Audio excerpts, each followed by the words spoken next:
So topic of discussion is radical extension. So firstly, its definition. What is a radical extension? An extension E of a field F is an extension by radicals or radical extension if there are elements alpha 1, alpha 2, so on alpha r belonging to E and positive integers n1, n2, so on nr such that E is equal to f of alpha 1, alpha 2, alpha r,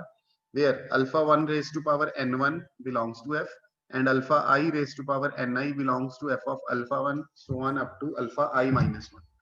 where I varies from 1 to r, 1 less than I less than or equal to r. Now what does it mean? ਕੀ मतलब हैगा इस तरह ਦੀ extension ਦਾ? मैं एक example ਨਾਲ ਹੀ ਇਹਨੂੰ clear ਕਰਨਾ ਪਹਿਲਾਂ। ਜਿਵੇਂ ਫॉर ਐਗਜ਼ਾਮਪਲ E ਆਪਣੇ ਕੋਲ ਇਹ ਐਕਸਟੈਂਸ਼ਨ ਹੈ, ਠੀਕ ਹੈ, ਕਿਊ ਦਾ ਐਕਸਟੈਂਸ਼ਨ ਹੈ। ਕਿਊ ਦੇ ਵਿੱਚ ਅਸੀਂ ਐਡਜੰਕਟ ਕਰਵਾਤੇ cube root of 2, fifth root of 3 and seventh root of 5। Suppose ਇਹ ਤਿੰਨ ਐਲੀਮੈਂਟਸ ਐਡਜੰਕਟ ਕਰਵਾ ਕੇ E ਐਕਸਟੈਂਸ਼ਨ ਅਸੀਂ ਬਣਾਇਆ ਹੋਇਆ। ਹੁਣ ਇਸ ਦੇ ਵਿੱਚ ਤੁਸੀਂ ਕੀ ਦੇਖਣਾ, ਜਿਹੜਾ ਪਹਿਲਾ ਐਲੀਮੈਂਟ ਐਡਜੰਕਟਡ ਹੈ, ਜਿਵੇਂ ਉਰੇ ਆਪਣੇ ਕੋਲ ਪਹਿਲਾ ਐਲੀਮੈਂਟ ਕਿਹੜਾ ਐਡਜੰਕਟਡ ਸੀਗਾ, ਅਲਫਾ 1। इस अल्फा 1 ਦੀ ਪਾਵਰ ਕੋਈ ਨਾ ਕੋਈ ਇੰਟੀਜਰ ਕਰਕੇ, n1 ਇਜ਼ ਅ ਇੰਟੀਜਰ ਆ ਲਿਖਿਆ ਹੈ, n1 n2 nr r ਦਾ ਪੋਜ਼ਿਟਿਵ ਇੰਟੀਜਰ। ਇਸ ਅਲਫਾ 1 ਦੀ ਪਾਵਰ ਕੋਈ ਇੰਟੀਜਰ ਕਰੀਏ ਤਾਂ ਇਹ ਇਕੱਲੇ f ਨੂੰ ਬਿਲੋਂਗ ਕਰੇ, ਠੀਕ ਹੈ। ਤਾਂ ਉਰੇ ਅਲਫਾ 1 ਸਾਡਾ ਕੀ ਹੈ, ਕਿਊਬ ਰੂਟ ਆਫ 2, ਤੇ ਕਿਊਬ ਰੂਟ ਆਫ 2 ਦੀ ਪਾਵਰ ਜੇ ਅਸੀਂ 3 ਕਰ ਦਈਏ, ਇੰਟੀਜਰ ਕਿਹੜਾ ਲੈ ਲਿਆ, n1 ਕਿੰਨਾ ਲੈ ਲਿਆ, 3 ਲੈ ਲਿਆ, ਤਾਂ ਆਨਸਰ ਕੀ ਆਏਗਾ 2। ਕੀ ਇਹ ਇਕੱਲੇ ਕਿਊ ਨੂੰ ਬਿਲੋਂਗ ਕਰਦਾ ਹੈ? ਯੈਸ, ਇਹ ਬਿਲੋਂਗ ਕਰਦਾ ਹੈ। ਸੋ n1 ਸਾਡੇ ਲਈ ਕਿੰਨਾ ਹੋ ਗਿਆ, 3 ਹੋ ਗਿਆ। फिर अगला सेकंड एलिमेंट ਜਿਹੜਾ ਐਡਜੰਕਟਡ ਹੈ, that is fifth root of 3। ਹੁਣ fifth root of 3 ਦੀ ਕੋਈ ਵੀ ਪਾਵਰ ਅਸੀਂ ਕਰੀਏ, ਕੋਈ ਇਹੋ ਜਿਹਾ ਇੰਟੀਜਰ ਪਾਵਰ ਕਰੀਏ, ਜਿਵੇਂ ਮੈਂ ਇਸ ਦੀ ਪਾਵਰ 5 ਹੀ ਕਰ ਦਿੱਤੀ, ਤਾਂ fifth root of 3 the power ਜੇ 5 ਕਰੋਗੇ ਆਬਵੀਅਸਲੀ 3 ਰਿਮੇਨਿੰਗ ਰਹੂਗਾ। ਤਾਂ ਸੈਕੰਡ ਵਾਲੇ ਲਈ ਕੀ ਕੰਡੀਸ਼ਨ ਹੈ ਕਿ ਜਿਹੜਾ ਸੈਕੰਡ ਐਲੀਮੈਂਟ ਐਡਜੰਕਟਡ ਹੈ ਉਹਦੀ ਪਾਵਰ ਕੋਈ ਇੰਟੀਜਰ ਕਰਨ ਤੋਂ ਬਾਅਦ ਉਹ ਕਿੱਥੋਂ ਤੱਕ ਬਿਲੋਂਗ ਕਰ ਜੇ, ਉਰੇ ਤੱਕ ਬਿਲੋਂਗ ਕਰ ਜੇ, ਤੋਂ ਇੱਕ ਪਹਿਲਾਂ ਤੱਕ ਕਿਊ ਕਿਊਬ ਰੂਟ ਆਫ 2 ਤੱਕ ਬਿਲੋਂਗ ਕਰ ਜੇ। ਤਾਂ ਇਹ ਆਨਸਰ ਆਇਆ 3। ਤਾਂ yes obviously it is belonging to Q cube root of 2। ਹੁਣ ਜਿਹੜਾ ਥਰਡ ਐਲੀਮੈਂਟ ਐਡਜੰਕਟਡ ਹੈ, ਥਰਡ ਐਲੀਮੈਂਟ ਕਿਹੜਾ ਐਡਜੰਕਟ ਕੀਤਾ ਹੈਗਾ, 7th ਰੂਟ ਆਫ 5। ਇਹ 7th ਰੂਟ ਆਫ 5 ਜਿਹੜਾ ਐਡਜੰਕਟ ਕੀਤਾ, ਇਹਦੀ ਕੋਈ ਨਾ ਕੋਈ ਇੰਟੀਜਰ ਪਾਵਰ ਕਰਕੇ ਇਹ ਕਿੱਥੋਂ ਤੱਕ ਬਿਲੋਂਗ ਕਰ ਜੇ, ਇਹ ਤੋਂ ਇੱਕ ਪਹਿਲਾਂ ਤੱਕ, Q cube root of 2 5th root of 3 ਤੱਕ। ਤਾਂ ਯੈਸ ਇਹ ਕਰ ਸਕਦਾ ਹੈ ਜੇ ਇਹਦੀ ਪਾਵਰ ਅਸੀਂ 7 ਕਰ ਲਈ। ਤਾਂ ਆਹੀ ਉਰੇ ਲਿਖਿਆ ਹੋਇਆ, now you can understand it ਕਿ alpha I raise to power ni it must belong to f of alpha 1 to alpha I minus 1। ਤਾਂ it means alpha I ਇਹ ਤੋਂ ਨੈਕਸਟ ਹੋਣਾ ਸੀਗਾ, ਉਸ ਦੀ ਕੋਈ ਪਾਵਰ ਕਰਕੇ, alpha I ਦੀ ਪਾਵਰ ਕੋਈ ਇੰਟੀਜਰ ਕਰਕੇ ਇਹ ਇਸ ਤੋਂ ਇੱਕ ਪ੍ਰੀਵੀਅਸ ਤੱਕ ਵਾਲੇ ਨੂੰ ਬਿਲੋਂਗ ਕਰ ਜਾਣਾ ਚਾਹੀਦਾ ਹੈ। then we say that E is a radical extension of f। ਤਾਂ ਇਹੀ ਚੀਜ਼ ਉਰੇ ਲਿਖੀ ਹੈਗੀ ਆ, alpha 1 alpha 2 alpha r belonging to E, ਜਿਸ ਚੋਂ ਪਹਿਲੇ ਦੀ ਪਾਵਰ ਕੁਝ ਕਰੀਏ, ਕੋਈ ਇੰਟੀਜਰ ਪਾਵਰ ਕਰੀਏ ਅਪ ਟੂ f ਤੱਕ ਬਿਲੋਂਗ ਕਰ ਜੇ, सेकंड वाले की पावर करिए तो वो f of alpha 1 तक बिलोंग कर जे, थर्ड वाले की पावर करिए तो f of alpha 1 alpha 2 तक बिलोंग कर जे, एंड जनरली ith वाले की पावर कुछ करिए तो अप टू I minus 1 तक वो बिलोंग कर जावे। then we say that E is a radical extension। now next definition is polynomial solvable by radicals। A polynomial fx belonging to capital Fx over a field f is said to be solvable by radicals if its splitting field E is contained in some radical extension of f। ਇੱਕ polynomial ਨੂੰ ਅਸੀਂ solvable by radicals ਕਦੋਂ ਮੰਨਣਾ ਹੈਗਾ, ਜਦੋਂ ਉਸਦੀ splitting field ਜਿਹੜੀ ਹੈ ਉਹ ਕਿਸੇ ਨਾ ਕਿਸੇ f ਦੀ radical extension ਦੇ ਵਿੱਚ contained ਹੋ। ਤਾਂ polynomial ਦੀ ਜਿਹੜੀ splitting field ਹੈ ਉਹ या तो आप ही रेडिकल एक्सटेंशन होवे, या वधो वध की हो सकता है जे वो आप रेडिकल एक्सटेंशन नहीं हैगी, वो किसी ना किसी रेडिकल एक्सटेंशन दे विच कंटेन्ड होवे, then we say that the polynomial is solvable by radicals। ਤਾਂ ਇਹਦਾ ਮਤਲਬ ਇਹ ਹੁੰਦਾ ਹੈ, ਰੈਡੀਕਲਸ ਦਾ ਮਤਲਬ ਇਹ ਹੁੰਦਾ ਕਿ ਜਿਹੜੀਆਂ ਅਸੀਂ ਇਹ ਪਾਵਰਸ ਇਹਦੀਆਂ ਕੀਤੀਆਂ, ਜਿਵੇਂ ਤੁਸੀਂ ਪਿਛਲੇ ਦੇ ਵਿੱਚ ਐਗਜ਼ਾਮਪਲ ਦੇਖੀ, ਅਸੀਂ ਕਿਊਬ ਰੂਟ ਆਫ 2 ਕੀਤੀ,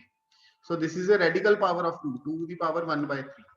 ਠੀਕ ਹੈ, this was a radical power of 2। So solvable by radicals ਦਾ ਮਤਲਬ ਇਹੀ ਹੈ ਕਿ ਇਹਨਾਂ ਰੈਡੀਕਲਸ ਨੂੰ ਅਸੀਂ ਰਿਮੂਵ ਕਰ ਸਕਦੇ, ਕਿਉਂਕਿ ਸਪਲਿਟਿੰਗ ਫੀਲਡ ਜੇਕਰ ਹੋਏਗੀ ਉਹਦੇ ਵਿੱਚ ਇਹ ਐਲੀਮੈਂਟਸ ਐਡਜੰਕਟਡ ਹੋਣਗੇ।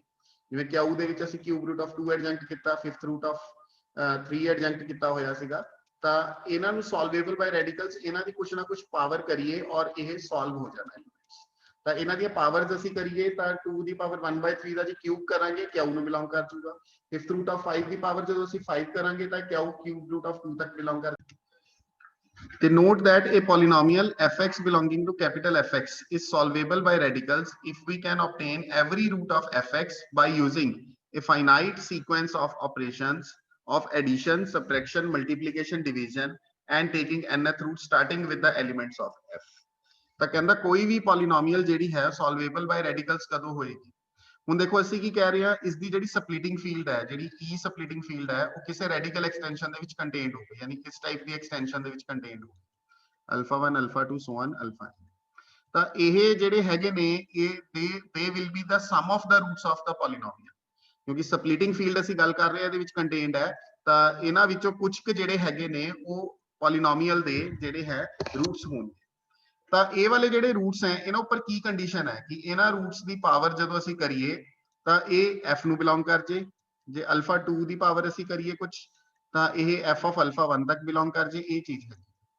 ਤਾਂ ਇਹਦਾ ਮਤਲਬ ਜਿਹੜੇ ਇਹ ਰੂਟਸ ਨੇ ਇਹ ਕੀ ਕਿਵੇਂ ਆਬਟੇਨ ਹੋ ਰਹੇ ਨੇ, by taking nth roots starting with the elements of f। ਤਾਂ ਹੁਣ ਤੁਸੀਂ ਦੇਖੋ ਜਦੋਂ ਇਸ ਅਲਫਾ 1 ਦੀ ਪਾਵਰ ਅਸੀਂ n1 ਕੀਤੀ ਤਾਂ f ਨੂੰ ਬਿਲੋਂਗ ਕਰ ਗਿਆ। ਤਾਂ ਰੂਟ ਕਿਵੇਂ ਬਣਿਆ ਇਸ ਪੋਲੀਨੋਮੀਅਲ ਦਾ, ਜੇਕਰ ਅਸੀਂ ਇਹਦੀ ਪਾਵਰ 1 ਬਾਈ n1 ਕਰ ਦਈਏ ਤਾਂ ਵਾਪਸ ਆਪਣੇ ਕੋਲ ਕੀ ਆ ਜਾਊਗਾ, alpha 1 which was the root of the polynomial.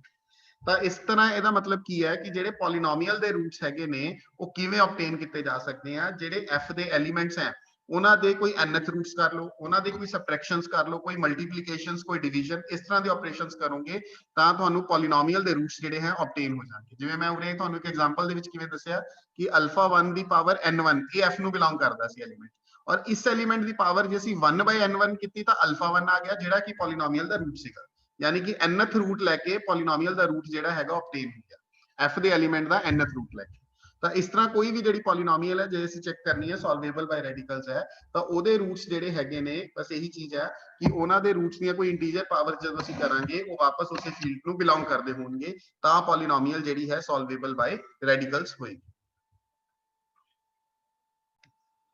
Theorem ਹੈ fx belonging to capital Fx is solvable by radicals over f, we are given characteristic of f is equal to 0। ਜਿਹੜੀ ਫੀਲਡ f ਦੀ ਅਸੀਂ ਗੱਲ ਕਰਦੇ ਪਏ ਹਾਂ ਉਹਦੀ characteristic 0 ਹੈ। if and only if its splitting field E over f has solvable Galois group GE by f। so fx belonging to capital Fx polynomial solvable by radicals ਕਦੋਂ ਹੋਏਗੀ, ਜਦੋਂ ਉਸ ਪੋਲੀਨੋਮੀਅਲ ਦੀ ਸਪਲਿਟਿੰਗ ਫੀਲਡ ਦਾ ਜਿਹੜਾ ਗੈਲਵਾ ਗਰੁੱਪ ਹੈ, ਯਾਨੀ ਕੀ ਕਰਨਾ ਹੈ ਪੋਲੀਨੋਮੀਅਲ ਦੀ ਸਪਲਿਟਿੰਗ field ਬਣਾਵਾਂਗੇ E, ਫਿਰ ਇਸ E ਦਾ ਅਸੀਂ ਬਣਾਵਾਂਗੇ ਗੈਲਵਾ ਗਰੁੱਪ ਜਿਹੜਾ ਕਿ E ਦੀ ਆਟੋਮੋਰਫਿਜ਼ਮਸ ਨੂੰ ਕੰਟੇਨ ਕਰਦਾ ਹੈ f ਦੇ ਐਲੀਮੈਂਟਸ ਨੂੰ ਫਿਕਸ ਕਰਕੇ। ਤਾਂ ਇਹ ਗੈਲਵਾ ਗਰੁੱਪ ਕੀ ਹੋਣਾ ਚਾਹੀਦਾ ਹੈ, ਸੋਲਵੇਬਲ ਗਰੁੱਪ ਹੋਣਾ ਚਾਹੀਦਾ ਹੈ। ਤਾਂ ਸੋਲਵੇਬਲ ਗਰੁੱਪ ਦੀਆਂ ਡੈਫੀਨੇਸ਼ਨਸ ਅਸੀਂ ਪ੍ਰੀਵੀਅਸਲੀ ਕਲਾਸਿਸ ਦੇ ਵਿੱਚ ਪੜ੍ਹਿਆ ਹੋਇਆ ਹੈਗਾ। ਸੋਲਵੇਬਲ ਗਰੁੱਪ ਅਸੀਂ ਉਦੋਂ ਮੰਨਦੇ ਹਾਂ ਜਦੋਂ ਇਸ ਗਰੁੱਪ ਦੀ ਇੱਕ ਨਾਰਮਲ ਸੀਰੀਜ਼ ਬਣਦੀ ਹੈ such that gi is normal subgroup of gi minus 1 and gi by gi minus 1 are cyclic group। ਸੋ ਇਹ ਅੱਗੇ ਡਿਸਕਸ਼ਨ ਵੀ ਹੋਊਗੀ। ਸੋਲਵੇਬਲ ਗਰੁੱਪ ਦੀ ਡੈਫੀਨੇਸ਼ਨਸ ਅਸੀਂ ਪ੍ਰੀਵੀਅਸ ਅਲਜੈਬਰਾ 2 ਦੇ ਪੇਪਰਸ ਦੇ ਵਿੱਚ ਜਿਹੜੀ ਹੈ ਪੜ੍ਹੀਆਂ ਹੋਈਆਂ ਹੈਗੀਆਂ, ਉਹਨਾਂ ਨੂੰ ਹੀ ਅਸੀਂ ਉਰੇ ਯੂਜ਼ ਕਰਾਂਗੇ। ਸੋ ਫਸਟਲੀ ਸਪੋਜ਼ ਕਰਦੇ ਹਾਂ ਕਿ ਜਿਹੜਾ ਗੈਲਵਾ ਗਰੁੱਪ ਹੈ ਸੋਲਵੇਬਲ ਹੈ, ਤਾਂ ਹੁਣ ਤੁਸੀਂ ਦੇਖੋਗੇ ਨਾਲ ਦੀ ਨਾਲ ਮੈਂ ਸੋਲਵੇਬਲ ਗਰੁੱਪ ਦੀ ਵੀ ਡੈਫੀਨੇਸ਼ਨ ਅੱਗੇ ਯੂਜ਼ ਕਰਾਂਗਾ। ਅਸੀਂ ਪਹਿਲਾਂ ਮੰਨ ਕੇ ਚੱਲਦੇ ਹਾਂ ਗੈਲਵਾ ਗਰੁੱਪ ਇਜ਼ ਸੋਲਵੇਬਲ ਤੇ ਪ੍ਰੂਵ ਕਰਨਾ ਹੈ polynomial is solvable by radicals. the given polynomial fx is solvable by radicals। now because we are given the characteristic of f is 0, ਸੋ ਜਿਹੜੀ ਵੀ ਫੀਲਡ ਦੀ ਕੈਰੈਕਟਰਿਸਟਿਕ 0 ਹੁੰਦੀ ਹੈ ਉਹਦੀ ਹਰੇਕ ਐਕਸਟੈਂਸ਼ਨ ਕੀ ਹੁੰਦੀ ਹੈ, ਸੈਪਰੇਬਲ ਐਕਸਟੈਂਸ਼ਨ ਹੁੰਦੀ ਹੈ। ਇਹ ਆਲਰੇਡੀ ਅਸੀਂ ਸੈਪਰੇਬਲ ਐਕਸਟੈਂਸ਼ਨਸ ਵਾਲੇ ਟੌਪਿਕ ਦੇ ਵਿੱਚ ਡਿਸਕਸ ਕੀਤਾ ਹੋਇਆ। ਸੋ f ਦੀ ਕੈਰੈਕਟਰਿਸਟਿਕ ਕਿਉਂਕਿ 0 ਹੈ ਤਾਂ ਇਸ ਕਰਕੇ f ਦੀ ਜਿਹੜੀ ਇਹ ਐਕਸਟੈਂਸ਼ਨ E ਬਣੀ ਹੈ, E ਕੀ ਗਿਵਨ ਸੀਗਾ ਸਾਨੂੰ, splitting field of the polynomial. So E ਕੀ ਹੋਏਗਾ, ਸੈਪਰੇਬਲ ਐਕਸਟੈਂਸ਼ਨ। ਨਾਰਮਲ ਕਿਉਂ ਹੈ, ਕਿਉਂਕਿ ਸਪਲਿਟਿੰਗ ਫੀਲਡ ਹੈ। ਸੋ E ਇਜ਼ ਨਾਰਮਲ ਸੈਪਰੇਬਲ ਐਕਸਟੈਂਸ਼ਨ ਤੇ ਆਬਵੀਅਸਲੀ ਫਾਈਨਾਈਟ ਵੀ ਹੋਊਗਾ, ਚਾਹੇ ਤੁਸੀਂ ਕਹਿ ਸਕਦੇ ਹੋ ਕਿਉਂਕਿ ਸਪਲਿਟਿੰਗ ਫੀਲਡ ਹੈ। ਤਾਂ ਇਸ ਕਰਕੇ ਅਸੀਂ fundamental theorem of Galois theory ਤੋਂ ਕੀ ਫਾਲੋ ਕਰਦੇ ਹਾਂ, ਫਿਰ ਕੀ ਜਿਹੜੀ ਡਾਇਮੈਂਸ਼ਨ ਹੈ E over f ਉਹ ਗੈਲਵਾ ਗਰੁੱਪ ਦੇ ਆਰਡਰ ਦੇ ਬਰਾਬਰ ਹੋਏਗੀ and let us suppose it be n। So suppose ਇਹ ਡਾਇਮੈਂਸ਼ਨ ਜਿਹੜੀ ਹੈਗੀ ਆ ਉਹ ਸਾਡੇ ਕੋਲ n ਹੈਗੀ। So now we are discussing the case, we will discuss this first part in two cases. Firstly, we are assuming f contains a primitive nth root of unity, and secondly we will discuss when f does not contain a primitive nth root of unity. Why we are discussing this thing, because in the next slide you will see we will apply a result which we have proved in the previous lecture. उस previous lecture ਦਾ ਇੱਕ result ਅਸੀਂ use ਕਰਨਾ ਹੈ, but ਉਹਦੇ ਵਿੱਚ ਇਹ condition required ਸੀਗੀ ਕਿ f ਜਿਹੜੀ ਗਿਵਨ ਫੀਲਡ ਤੁਸੀਂ ਲੈ ਕੇ ਚੱਲੋਗੇ ਉਹਦੇ ਵਿੱਚ ਪ੍ਰਿਮਿਟਿਵ nth ਰੂਟ ਹੋਣਾ ਚਾਹੀਦਾ, ਤਾਂ ਉਹ ਰਿਜ਼ਲਟ ਅਸੀਂ ਉਰੇ ਯੂਜ਼ ਕਰਨਾ ਚਾਹੁੰਦੇ ਹਾਂ। ਤਾਂ ਇਸ ਕਰਕੇ ਅਸੀਂ ਇਸ ਕੁਐਸਚਨ ਨੂੰ ਦੋ ਕੇਸਿਸ ਦੇ ਵਿੱਚ ਡਿਵਾਈਡ ਕਰ ਰਹੇ ਹਾਂ। ਫਰਸਟਲੀ ਅਸੀਂ ਮੰਨਦੇ ਹਾਂ ਕਿ f ਦੇ ਵਿੱਚ ਪ੍ਰਿਮਿਟਿਵ nth ਰੂਟ ਹੈਗਾ, ਫਿਰ ਅਸੀਂ ਇਸ ਅਸੰਪਸ਼ਨ ਨੂੰ ਅਵੋਇਡ ਕਰ ਦਾਂਗੇ ਕਿ f ਦੇ ਵਿੱਚ ਪ੍ਰਿਮਿਟਿਵ ਰੂਟ ਨਹੀਂ ਹੈਗਾ। ਸੋ ਲੈਟ ਅਸ ਸੀ ਕਿ ਇਹਦੇ ਨਾਲ ਕੀ ਹੋਊਗਾ ਅਗਲੇ ਸਟੈਪਸ ਦੇ ਵਿੱਚ। ਅਸੀਂ GE by F ਨੂੰ ਸ਼ਾਰਟ ਕਰਕੇ ਲਿਖਾਂਗੇ ਹੁਣ G ਦੇ ਨਾਲ simple. So it will be understood that G means the Galois group GE by F. Now because G is solvable and finite, G ਜਿਹੜਾ ਹੈਗਾ solvable ਹੈ ਔਰ group ਦਾ order finite ਹੈ, ਅਸੀਂ ਪਹਿਲਾਂ ਉਰੇ ਲਿਖ ਚੁੱਕੇ। ਸੋ ਇਸ ਕਰਕੇ ਜੇ solvable ਹੈ so it has a normal series of subgroups। ਇਹ ਆਲਰੇਡੀ ਮੈਂ ਤੁਹਾਨੂੰ ਹੁਣੀ ਦੱਸਿਆ ਸੀਗਾ ਕਿ solvable group ਦੀ ਜੋ ਡੈਫੀਨੇਸ਼ਨ ਉਹ ਇਹੀ ਹੁੰਦੀ ਹੈ ਕਿ ਇਸ ਦੀ ਅਸੀਂ normal series ਬਣਾ ਸਕਦੇ ਹਾਂ subgroups। So let us suppose this is the normal series. G naught is our G, same G is, and G naught ਦੇ ਵਿੱਚ contained ਹੈਗਾ G1, ਇਹ is the subgroup ਹੋ ਗਿਆ, ਠੀਕ ਹੈ, and so on। ਇਸ ਤਰ੍ਹਾਂ last ਜਿਹੜਾ subgroup ਬਣੇਗਾ that will be GR, and GR is the identity subgroup। So this is a normal series of subgroups because we are given G is a solvable group। ਤੇ condition ਇਹੀ ਹੁੰਦੀ ਹੈ ਫਿਰ ਕਿ ਜਿਹੜਾ GI ਹੈ ਉਹ normal subgroup ਹੋਏਗਾ GI-1 the, normal series the condition. this one G1 ਜਿਹੜਾ ਹੈ ਉਹ G0 ਦਾ ਨਾਰਮਲ ਸਬ ਗਰੁੱਪ ਹੈ, ਇਸ ਤਰ੍ਹਾਂ G2 G1 ਦਾ ਹੈਗਾ। ਐਂਡ ਜਿਹੜੇ ਇਕੁਏਸ਼ਨ ਗਰੁੱਪਸ ਫਿਰ ਬਣਨਗੇ GI-1 by GI they would be cyclic। so now let F is equal to F0 contained in F1 so on contained in FR equal to E be the corresponding fixed fields by given by the fundamental theorem of Galois theory। ਹੁਣ ਤੁਸੀਂ ਇੱਕ ਚੀਜ਼ ਉਰੇ notice ਕਰੋ ਕਿ ਜਿਵੇਂ ਜਿਵੇਂ ਗੈਲਵਾ group ਨੂੰ ਅਸੀਂ ਇੱਧਰ ਨੂੰ ਬਣਾਇਆ ਸੀਗਾ, ਇਹ ਗੈਲਵਾ ਗਰੁੱਪ ਦੀ ਜਦੋਂ ਅਸੀਂ ਸੀਰੀਜ਼ ਬਣਾਈ ਇਸ ਦੇ ਵਿੱਚ G1 ਕੰਟੇਨਡ ਇਨ G0 ਸੀਗਾ, ਬਟ ਉਰੇ ਇਹ ਚੀਜ਼ ਮੈਂ ਰਿਵਰਸ ਕਰ ਦਿੱਤੀ ਹੈ। F is equal to F0, F0 is contained in F1 and so on contained in FR and FR will be equal to E। because ਇਹ ਪਹਿਲਾਂ ਵੀ ਡਿਸਕਸ ਕੀਤਾ ਸੀਗਾ, let us see this chart ਕਿ ਜੇ F contained ਹੈਗਾ ਮੰਨ ਲਓ F1 ਦੇ ਵਿੱਚ, F1 ਕੰਟੇਨਡ ਹੈ ਇੱਧਰ E ਦੇ ਵਿੱਚ, ਮੈਂ ਸਿਰਫ ਤਿੰਨ ਹੀ ਜਿਹੜੀਆਂ ਹੈ ਲੈ ਕੇ ਚੱਲ ਰਿਹਾ ਹੈਗਾ ਹਲੇ। ਤੇ ਫਿਰ ਗੈਲਵਾ ਗਰੁੱਪਸ ਦੇ ਵਿੱਚ ਕੀ ਹੁੰਦਾ ਹੈ, ਰਿਵਰਸ ਰਿਲੇਸ਼ਨ ਹੁੰਦਾ ਹੈ, ਕਿਉਂਕਿ ਜਦੋਂ ਅਸੀਂ fundamental theorem of Galois theory use ਕਰਦੇ ਹਾਂ ਤਾਂ ਉਹ ਇਹੀ ਕਹਿੰਦੀ ਹੈ ਕਿ ਆ ਜਿਹੜਾ ਬਾਏ ਦੇ ਵਿੱਚ ਲਿਖਿਆ ਹੋਇਆ ਹੈਗਾ E by F1 ਦੇ ਵਿੱਚ ਬਾਏ ਦੇ ਵਿੱਚ F1 ਲਿਖਿਆ ਹੈ, ਇਹਦੇ ਬਾਏ ਦੇ ਵਿੱਚ F ਲਿਖਿਆ ਹੈ, because E finite separable normal extension ਹੈਗੀ ਆ, F ਦੀ ਵੀ ਆਬਵੀਅਸਲੀ ਫਿਰ F1 ਉਹਨਾਂ ਵਾਸਤੇ ਵੀ ਹੋਊਗੀ, ਅੱਗੇ ਡਿਸਕਸ ਕਰਾਂਗੇ। ਤਾਂ ਜਿਹੜਾ ਬਾਏ ਦੇ ਵਿੱਚ ਲਿਖਿਆ ਹੁੰਦਾ ਇਹੀ ਫਿਕਸਡ ਫੀਲਡ ਹੁੰਦਾ ਹੈ। ਤੇ ਮੈਂ ਇਹ ਪਹਿਲਾਂ ਵੀ ਡਿਸਕਸ ਕੀਤਾ ਹੋਇਆ ਹੈਗਾ ਕਿ ਜਿਹੜਾ ਫਿਕਸਡ ਫੀਲਡਸ ਹੈ ਜੇ ਇੱਧਰ ਐਕਸਟੈਂਡ ਹੋ ਰਹੇ ਨੇ, ਇੱਧਰ ਵੱਧ ਰਹੇ ਨੇ, ਤਾਂ ਇਹਨਾਂ ਦਾ ਜਿਹੜਾ ਗੈਲਵਾ ਗਰੁੱਪ ਹੈ ਉਹ ਇੱਧਰ ਛੋਟਾ ਹੁੰਦਾ ਜਾਏਗਾ, ਰਿਵਰਸ ਰਿਲੇਸ਼ਨ ਹੁੰਦਾ ਹੈ। ਤਾਂ ਹੀ ਕਰਕੇ ਉਰੇ ਰਿਵਰਸਲੀ ਲਿੱਤਾ ਹੋਇਆ ਹੈਗਾ, ਤੁਸੀਂ ਦੇਖ ਸਕਦੇ ਹੋ ਇੱਧਰ ਕੰਟੇਨਮੈਂਟ ਇੱਧਰ ਵੱਲ ਨੂੰ ਹੈਗੀ ਹੈ ਛੋਟੇ ਇੰਡੈਕਸ ਵੱਲ ਨੂੰ, ਬਟ ਇੱਧਰ ਕੰਟੇਨਮੈਂਟ ਵੱਡੇ ਇੰਡੈਕਸ ਵੱਲ ਨੂੰ ਹੈਗੀ ਹੈ। ਤਾਂ ਆਹ ਰਿਲੇਸ਼ਨ ਹੁੰਦਾ ਬਿਕੋਜ਼ ਆਬਵੀਅਸਲੀ E ਜਿਹੜਾ ਹੈਗਾ ਟੌਪ ਤੇ ਪਿਆ, ਔਰ ਅਗਰ ਅਸੀਂ GE by E ਦੀ ਗੱਲ ਕਰਦੇ ਹਾਂ ਤਾਂ ਮਤਲਬ E ਦੇ ਸਾਰੇ ਐਲੀਮੈਂਟਸ ਨੂੰ ਫਿਕਸ ਕਰਾਉਣ ਦੀ ਗੱਲ ਕਰਦੇ ਹਾਂ, ਤਾਂ ਇਹਦਾ ਮਤਲਬ ਉਹ ਇੱਕੋ ਹੀ ਆਟੋਮੋਰਫਿਜ਼ਮ ਹੋਏਗੀ ਇਹਦੇ ਵਿੱਚ, that will be the identity। So E ਦੇ ਕੋਰਸਪੋਂਡਿੰਗ ਜਿਹੜਾ ਗੈਲਵਾ ਗਰੁੱਪ ਹੈ ਤੁਸੀਂ ਉਰੇ ਦੇਖ ਸਕਦੇ ਹੋ ਕਿਹੜਾ ਹੈਗਾ ਆਪਣੇ ਕੋਲ, ਆਇਡੈਂਟੀਟੀ ਵਾਲਾ, ਠੀਕ ਹੈ। ਤੇ ਫਿਰ ਇਸੇ ਤਰ੍ਹਾਂ F1 ਦੇ ਲਈ GE by F1, ਔਰ ਜਿਹੜਾ ਸਭ ਤੋਂ ਬਾਟਮ ਤੇ ਪਿਆ F ਉਹਦੇ ਲਈ ਸਭ ਤੋਂ ਟੌਪ ਤੇ ਹੋਏਗਾ, ਕਿਉਂਕਿ ਜਿਹੜਾ ਸਭ ਤੋਂ ਬਾਟਮ ਤੇ ਪਿਆ ਇਹਦਾ ਮਤਲਬ ਸਭ ਤੋਂ ਘੱਟ ਆਟੋਮੋਰਫਿਜ਼ਮਸ ਇਹਨੂੰ ਚਾਹੀਦੇ, ਸਭ ਤੋਂ ਵੱਧ ਆਟੋਮੋਰਫਿਜ਼ਮਸ ਇਹਦੇ ਕਿੰਨੀ ਆ ਜਾਣਗੇ, ਬਿਕੋਜ਼ ਸਭ ਤੋਂ ਘੱਟ ਐਲੀਮੈਂਟਸ ਫਿਕਸ ਕਰਾਉਣੇ ਆ ਤਾਂ ਆਬਵੀਅਸਲੀ ਸਭ ਤੋਂ ਵੱਧ ਜ਼ਿਆਦਾ ਆਟੋਮੋਰਫਿਜ਼ਮਸ ਇਹਦੇ ਕਿੰਨੀ ਹੋਣਗੇ, ਜਿੰਨੇ ਐਲੀਮੈਂਟਸ ਅਸੀਂ ਵੱਧ ਫਿਕਸ ਕਰਾਣੇ ਹੋਣਗੇ ਉਨੀ ਆਟੋਮੋਰਫਿਜ਼ਮਸ ਘਟਦੀਆਂ ਜਾਣਗੀਆਂ। ਤਾਂ ਜੇ ਅਸੀਂ ਸਾਰੇ ਦਾ ਸਾਰਾ E ਫਿਕਸ ਕਰਾਣਾ ਤਾਂ ਸਿਰਫ ਇੱਕੋ ਹੀ ਰਹਿ ਗਈ ਆਇਡੈਂਟੀਟੀ, ਜੇ ਅਸੀਂ F ਤੱਕ ਫਿਕਸ ਕਰਾਣਾ ਤਾਂ ਇਹ ਥੋੜਾ ਜਿਹਾ ਵੱਧ ਜਾਊਗਾ, ਇਹ GE by F ਤੱਕ ਆ ਜਾਊਗਾ। ਇਹਨਾਂ ਵਿੱਚ ਇਨਵਰਸ ਰਿਲੇਸ਼ਨ ਹੁੰਦਾ, ਤਾਂ ਇਸ ਕਰਕੇ ਇਸ ਵਾਲੀ ਕੰਟੇਨਮੈਂਟ ਨੂੰ ਮੈंने ਉਲਟਾ ਦਿੱਤਾ ਹੈਗਾ, and these are the corresponding fixed fields। ਤਾਂ F0 ਜਿਹੜਾ ਹੈ ਉਹ ਫਿਕਸਡ ਫੀਲਡ ਹੈਗਾ G0 ਦੇ ਲਈ, ਠੀਕ ਹੈ, G0 ਆਪਣਾ E by F ਹੀ ਸੀਗਾ ਉਹਦੇ ਲਈ ਹੈਗਾ, ਤੇ F1 ਜਿਹੜਾ ਹੈ G1 ਦੇ ਲਈ ਹੈਗਾ ਫਿਕਸਡ ਫੀਲਡ, ਆਹੀ ਵਾਲਾ ਹੈ ਆਪਣਾ G1 GE by F1 ਜਿਹੜਾ ਹੈਗਾ ਇਸ ਤਰ੍ਹਾਂ। ਤਾਂ ਰਿਵਰਸ ਰਿਲੇਸ਼ਨ ਹੁੰਦਾ ਇਸੇ ਕਰਕੇ। ਤਾਂ ਆਹ ਨੋਟੇਸ਼ਨ ਆਪਣੇ ਕੋਲ ਫਿਕਸਡ ਫੀਲਡ ਦੀ ਸੀਗੀ EGI equal to FI, ਤਾਂ GI ਦੀ ਜਿਹੜੀ ਫਿਕਸਡ ਫੀਲਡ ਹੈ ਉਹ FI ਹੈ, ਤੇ GE by FI ਨੂੰ ਹੀ ਅਸੀਂ ਕੀ ਲਿਖਿਆ ਹੋਇਆ ਹੈਗਾ, GI ਲਿਖਿਆ ਹੋਇਆ ਹੈ। Now again using the fundamental theorem of Galois theory, ਹੁਣ fundamental theorem of Galois theory ਨੂੰ ਫੇਰ ਯੂਜ਼ ਕਰਦੇ ਆ, ਕਿਹੜੇ ਵਾਲਾ ਪੁਆਇੰਟ ਯੂਜ਼ ਕਰਨਾ ਹੈ, ਬਿਕੋਜ਼ ਇਸ ਨਾਰਮਲ ਸੀਰੀਜ਼ ਤੋਂ ਸਾਡੇ ਕੋਲ ਕੀ ਪੁਆਇੰਟ ਹੈਗਾ, GI is normal subgroup of GI-1। so in particular G1 is normal subgroup of G0, or you can say G1 is normal subgroup of G, because G and G0 are same। G1 is normal subgroup of G, ਤਾਂ ਇੱਧਰ ਅਗਰ normal ਹੈਗਾ ਆ ਤੁਸੀਂ ਦੇਖੋ ਇਹ normal subgroup ਹੈ ਇਹਦਾ, ਠੀਕ ਹੈ। G1 ਜਿਹੜਾ ਹੈ ਉਹ ਨਾਰਮਲ ਸਬਗਰੁੱਪ ਹੈ G ਦਾ। ਤਾਂ ਫਿਰ ਨਾਲ ਦੀ ਨਾਲ ਫੰਡਾਮੈਂਟਲ ਥਿਊਰਮ ਕੀ ਕਹਿੰਦੀ ਸੀਗੀ, ਇੱਧਰ ਇਹ ਜਿਹੜਾ F1 ਹੈਗਾ ਉਹ ਆਪਣੇ ਕੋਲ ਕੀ ਹੋਏਗਾ, ਜਿਹੜਾ ਇਹ F1 ਹੈਗਾ ਉਹ ਕੀ ਹੋਏਗਾ, ਨਾਰਮਲ ਐਕਸਟੈਂਸ਼ਨ ਹੋਏਗਾ F। ਇਹ fundamental theorem of Galois theory ਦਾ ਪੁਆਇੰਟ ਸੀਗਾ। then F1 is a normal extension of F। So ਹੁਣ ਇੱਕ ਚੀਜ਼ ਇਹ ਦੇਖੋ ਜੋ ਸਾਨੂੰ ਗਿਵਨ ਸੀਗਾ ਕੁਐਸਚਨ ਦੇ ਵਿੱਚ ਕਿ E ਸਪਲਿਟਿੰਗ ਫੀਲਡ ਸੀਗਾ ਪੋਲੀਨੋਮੀਅਲ ਓਵਰ F ਫੀਲਡ ਦਾ, Fx ਇਸ ਦੀ ਪੋਲੀਨੋਮੀਅਲ ਸੀਗੀ, ਤਾਂ E ਇਹਦਾ ਸਪਲਿਟਿੰਗ ਫੀਲਡ ਸੀ। ਹੁਣ ਇਹ ਪੋਲੀਨੋਮੀਅਲ ਅਗਰ ਅਸੀਂ ਓਵਰ ਦਾ ਫੀਲਡ F ਕੰਸੀਡਰ ਕਰ ਸਕਦੇ ਹਾਂ ਤਾਂ ਸੇਮ ਇਹੀ ਪੋਲੀਨੋਮੀਅਲ ਅਸੀਂ ਓਵਰ ਦਾ ਫੀਲਡ F1 ਵੀ ਤਾਂ ਕੰਸੀਡਰ ਕਰ ਸਕਦੇ ਹਾਂ, ਕਿਉਂਕਿ ਕੋਐਫੀਸ਼ੀਐਂਟਸ ਦੀ ਉਹੀ ਗੱਲ ਹੁੰਦੀ ਹੈ ਸਿੰਪਲ, ਔਰ ਅਗਰ ਉਹ ਕੋਐਫੀਸ਼ੀਐਂਟਸ F ਨੂੰ ਬਿਲੋਂਗ ਕਰਦੇ ਆ ਤਾਂ ਆਬਵੀਅਸਲੀ F1 ਨੂੰ ਵੀ ਬਿਲੋਂਗ ਕਰਦੇ ਆ। So that's why he is saying E can be regarded as a splitting field of Fx over F। ਤਾਂ ਪੋਲੀਨੋਮੀਅਲ ਨੂੰ ਓਵਰ F1 ਕੰਸੀਡਰ ਕਰਦੇ ਹੋਏ E ਨੂੰ ਅਸੀਂ F1 ਦੇ ਓਵਰ ਸਪਲਿਟਿੰਗ ਫੀਲਡ ਕੰਸੀਡਰ ਕਰ ਲੈਂਦੇ ਹਾਂ ਪੋਲੀਨੋਮੀਅਲ Fx। ਤਾਂ E ਦੇ ਬਾਰੇ ਫਿਰ ਕੀ ਪਤਾ ਲੱਗ ਗਿਆ, ਪਹਿਲਾਂ E ਦੇ ਬਾਰੇ ਜੋ ਡਿਸਕਸ਼ਨ F ਤੱਕ ਹੋ ਰਹੀ ਸੀਗੀ, ਹੁਣ ਉਹੀ discussion E the up to F1 ਤੱਕ ਅਸੀਂ ਕਰ ਲਿਖ ਸਕਦੇ ਹਾਂ। ਕੀ ਡਿਸਕਸ਼ਨ ਲਿਖ ਸਕਦੇ ਹਾਂ, E is finite normal extension of F1। ਤਾਂ E ਕੀ ਹੋ ਗਿਆ, F1 ਦਾ finite normal extension, क्योंकि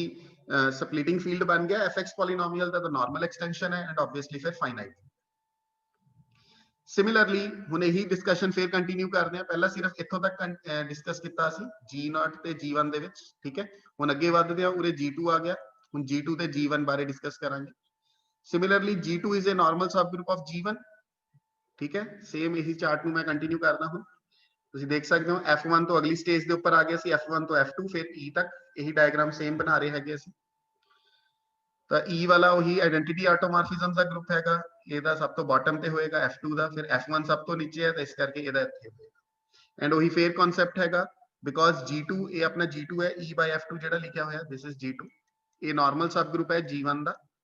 ਠੀਕ ਹੈ। ਤਾਂ ਆਬਵੀਅਸਲੀ ਫਿਰ fundamental theorem of Galois theory ਨੂੰ ਯੂਜ਼ ਕਰਦੇ ਹੋਏ ਅਗੇਨ ਸਾਡੇ ਕੋਲ ਕੀ ਆ ਗਿਆ, F2 is normal extension of F1। ਤੇ ਫਿਰ ਉਹੀ ਸਟੈਪ ਨੂੰ ਫਿਰ ਕੰਟੀਨਿਊ ਕਰੋ, ਪਹਿਲਾਂ ਅਸੀਂ E ਨੂੰ ਕਿੱਥੇ ਤੱਕ ਕੰਸੀਡਰ ਕਰ ਲਿਆ ਸੀਗਾ, F ਤੋਂ F1 ਤੱਕ ਲੈ ਆਏ ਸੀ Fx ਪੋਲੀਨੋਮੀਅਲ ਨੂੰ। ਹੁਣ Fx ਪੋਲੀਨੋਮੀਅਲ ਜਿਹੜੀ F1 ਦੇ ਓਵਰ ਹੈ ਉਹਨੂੰ ਫਿਰ ਉਸੇ ਤਰ੍ਹਾਂ ਅਸੀਂ ਕਹਿ ਲਓ ਕਿਹਦੇ ਉੱਪਰ ਕੰਸੀਡਰ ਕਰ ਸਕਦੇ ਹਾਂ, F2 ਦੇ ਓਵਰ ਵੀ, ਕਿਉਂਕਿ F2 ਐਕਸਟੈਂਸ਼ਨ ਹੈ F1 ਦਾ। ਤਾਂ E can be regarded as a splitting field of Fx over F2। ਤਾਂ ਇਹੀ ਡਿਸਕਸ਼ਨ ਜੇ ਅਸੀਂ ਕੰਟੀਨਿਊ ਰੱਖੀਏ, F0 ਤੋਂ F1 ਆਏ, F1 ਤੋਂ F2, ਅਗਲੇ ਸਟੈਪ ਦੇ ਵਿੱਚ F2 ਤੇ F3 ਤੱਕ ਆ ਜਾਾਂਗੇ, Fx ਉਰੇ ਤੱਕ ਪਹੁੰਚ ਚੁੱਕਿਆ ਸੀਗਾ, ਫਿਰ Fx ਇਹਦੇ ਤੋਂ ਲੈ ਜਾਾਂਗੇ F3 ਤੱਕ। ਤਾਂ ਇਨ ਜਨਰਲ Fi ਕੀ ਹੋਏਗਾ, ਨਾਰਮਲ ਐਕਸਟੈਂਸ਼ਨ ਆਫ Fi -1। ਇਹਦਾ ਚਾਰਟ ਆ ਗਿਆ, ਤੁਸੀਂ ਸਾਈਡ ਤੇ ਦੇਖ ਸਕਦੇ ਹੋ। ਇਨ ਜਨਰਲ ਇਹ ਡਿਸਕਸ਼ਨ ਆਪਣੇ ਕੋਲ ਕ੍ਰੀਏਟ ਹੋ ਗਈ, ਤੇ ਉਸੇ ਤਰ੍ਹਾਂ ਕਿਉਂਕਿ ਇਹ ਇੱਧਰ ਨਾਰਮਲ ਸਬ ਗਰੁੱਪ ਹੈ ਇਹਦਾ, ਤਾਂ ਇੱਧਰ Fi ਨਾਰਮਲ ਐਕਸਟੈਂਸ਼ਨ ਹੋ ਗਿਆ Fi -1। again using fundamental theorem of Galois theory। now fundamental theorem of Galois theory ਦਾ ਇੱਕ ਪਾਰਟ ਇਹ ਵੀ ਸੀਗਾ, ਯੂ ਕੈਨ ਸੀ ਕਿ ਜੇਕਰ ਅਸੀਂ ਇਹਨਾਂ ਦੋ ਦਾ ਕੁਐਸਚਨ ਗਰੁੱਪ ਬਣਾ ਸਕਦੇ ਹਾਂ, ਬਿਕੋਜ਼ ਇਹ ਵਾਲਾ ਜਿਹੜਾ ਹੈਗਾ Gi-1 ਹੈ, ਇਸ ਨੂੰ ਅਸੀਂ Gi-1 ਨਾਲ ਡਿਨੋਟ ਕੀਤਾ ਹੋਇਆ ਔਰ ਇਸ ਨੂੰ ਅਸੀਂ Gi ਨਾਲ ਡਿਨੋਟ ਕੀਤਾ ਹੋਇਆ, ਔਰ Gi-1 ਜਿਹੜਾ ਹੈਗਾ ਉਹ ਨਾਰਮਲ ਸਬ ਗਰੁੱਪ ਹੈਗਾ Gi ਦਾ, ਸੌਰੀ Gi ਜਿਹੜਾ ਹੈਗਾ ਉਹ ਨਾਰਮਲ ਸਬ ਗਰੁੱਪ ਹੈ Gi-1 ਦਾ। ਸੋ ਅਗਰ ਬਾਈ ਦੇ ਵਿੱਚ ਜਿਹੜਾ ਲੈਣਾ ਹੈ, ਅਗਰ ਉਹ ਨਾਰਮਲ ਸਬ ਗਰੁੱਪ ਹੋਵੇ, yes we can define the quotient group also. So Gi-1 by Gi ਦਾ ਜਿਹੜਾ ਕੁਐਸਚਨ ਗਰੁੱਪ ਹੈ ਇਹ ਅਸੀਂ ਡਿਫਾਈਨ ਕਰ ਸਕਦੇ ਹਾਂ, ਠੀਕ ਹੈ। ਔਰ ਇਹਦਾ ਮਤਲਬ ਆ ਸੋਲਵ ਹੋ ਰਿਹਾ, but fundamental theorem of Galois theory ਦਾ ਇੱਕ ਪੁਆਇੰਟ ਇਹ ਵੀ ਸੀਗਾ, Ge by F by Ge by K, this composition is isomorphic to Gk by F। ਇਹ composition ਇਹਦੀ isomorphic ਹੁੰਦੀ ਹੈ Gk by F ਤੇ। ਤਾਂ ਉਸੇ ਤਰ੍ਹਾਂ ਉਰੇ Ge by F -1 ਤੇ by Ge by Fi, ਇਹ ਕਿਹਦੇ isomorphic ਹੋ ਜਾਊਗੀ, Gfi by Fi -1। ਤੇ ਇੱਕ ਗੱਲ ਹੁਣ ਤੁਸੀਂ ਉਰੇ ਨੋਟਿਸ ਕਰਨੀ ਆ ਕਿ ਇਹ ਵਾਲਾ ਜਿਹੜਾ ਹੈਗਾ ਇਹ ਕਿਸ ਦੇ isomorphic ਆ ਗਿਆ, Gi -1 by Gi। ਬਟ ਕਿਉਂਕਿ ਨਾਰਮਲ ਸੀਰੀਜ਼ ਦੇ ਵਿੱਚ ਅਸੀਂ ਕੀ ਲਿਖਿਆ ਸੀਗਾ, ਇਹ ਵਾਲੀ ਕੰਪੋਜੀਸ਼ਨ ਕੀ ਹੋਏਗੀ, ਸਾਈਕਲਿਕ ਗਰੁੱਪ ਹੋਏਗੀ। ਤਾਂ ਇਹਦਾ ਮਤਲਬ ਜਿਹੜਾ Gfi by Fi -1 ਹੈ, you can see now Gfi by Fi -1 ਇਹ ਵੀ ਕੀ ਹੋ ਗਿਆ, साइक्लिक ग्रुप हो गया क्योंकि ए कंपोजिशन नॉर्मल सीरीज की डेफिनेशन अकॉर्डिंग साडे कोल सीगी कि ये एक साइक्लिक ग्रुप होएगा, तो इस करके GFI/FI-1 भी साइक्लिक ग्रुप। तो ਇਹਦਾ मतलब की होया अगर ये साइक्लिक ग्रुप है तो ए वाली ਜਿਹੜੀ एक्सटेंशन है FI, ये FI-1 ਦੀ ਕੀ ਬਣ ਗਈ साइक्लिक एक्सटेंशन। ਇਹ ਲਾਸਟ ਲੈਕਚਰ ਦੇ ਵਿੱਚ ਅਸੀਂ ਡਿਸਕਸ ਕੀਤਾ ਸੀਗਾ ਅਗਰ GE/F ਸਾइक्लिक ग्रुप ਹੁੰਦਾ ਹੈ ਤਾਂ ਜਿਹੜਾ E ਹੈ ਉਹ F ਦਾ ਕੀ ਕੰਸੀਡਰ ਕੀਤਾ ਜਾਂਦਾ ਹੈ साइक्लिक एक्सटेंशन कंसीडर ਕੀਤਾ ਜਾਂਦਾ है। Given E also a Galois extension और ये गैल्वा एक्सटेंशन ਜਿਹੜੀ है ये साइक्लिक एक्सटेंशन ਉਦੋਂ ਬਣਦੀ है ਜਦੋਂ ਇਹ गैल्वा ग्रुप साइक्लिक ग्रुप प्रूव हो जाए। तो उरे FI बारे ਅਸੀਂ ऑलरेडी वेरीफाई किया होया है कि FI ਜਿਹੜਾ है दा गैल्वा एक्सटेंशन है ही गया FI-1 ਦਾ प्रीवियस डिस्कशन यही हुई है सारी कि FI ਜਿਹੜਾ ਹੈਗਾ वो FI-1 ਦਾ नॉर्मल एक्सटेंशन है एंड ऑब्वियसली क्योंकि कैरेक्टरिस्टिक 0 पर सारा काम हो रहा है तो ये FI ਜਿਹੜਾ ਹੈਗਾ इस दा सेपरेबल एक्सटेंशन भी है एंड ऑब्वियसली ये ਇਹਦਾ फाइनाइट एक्सटेंशन भी है। तो इस करके ਜਿਹੜਾ FI/FI-1 है ਹੁਣ साइक्लिक ग्रुप भी आ गया, so we can say FI is a cyclic extension of FI-1 also। So FI is a cyclic extension of FI-1, so using this theorem, so I was discussing this theorem ये last lecture ਦੇ ਵਿੱਚ ਅਸੀਂ proof ਕੀਤੀ ਸੀਗੀ ਕਿਉਂਕਿ ਇਸ ਦੇ ਵਿੱਚ ਇਹ ਦੇਖੋ ਆ condition C F contains a primitive nth root omega of unity, ਤਾਂ ਹੀ ਅਸੀਂ ਪਹਿਲੀ ਡਿਸਕਸ਼ਨ ਇਸ ਕੇਸ ਦੇ ਅੰਡਰ ਕਰਦੇ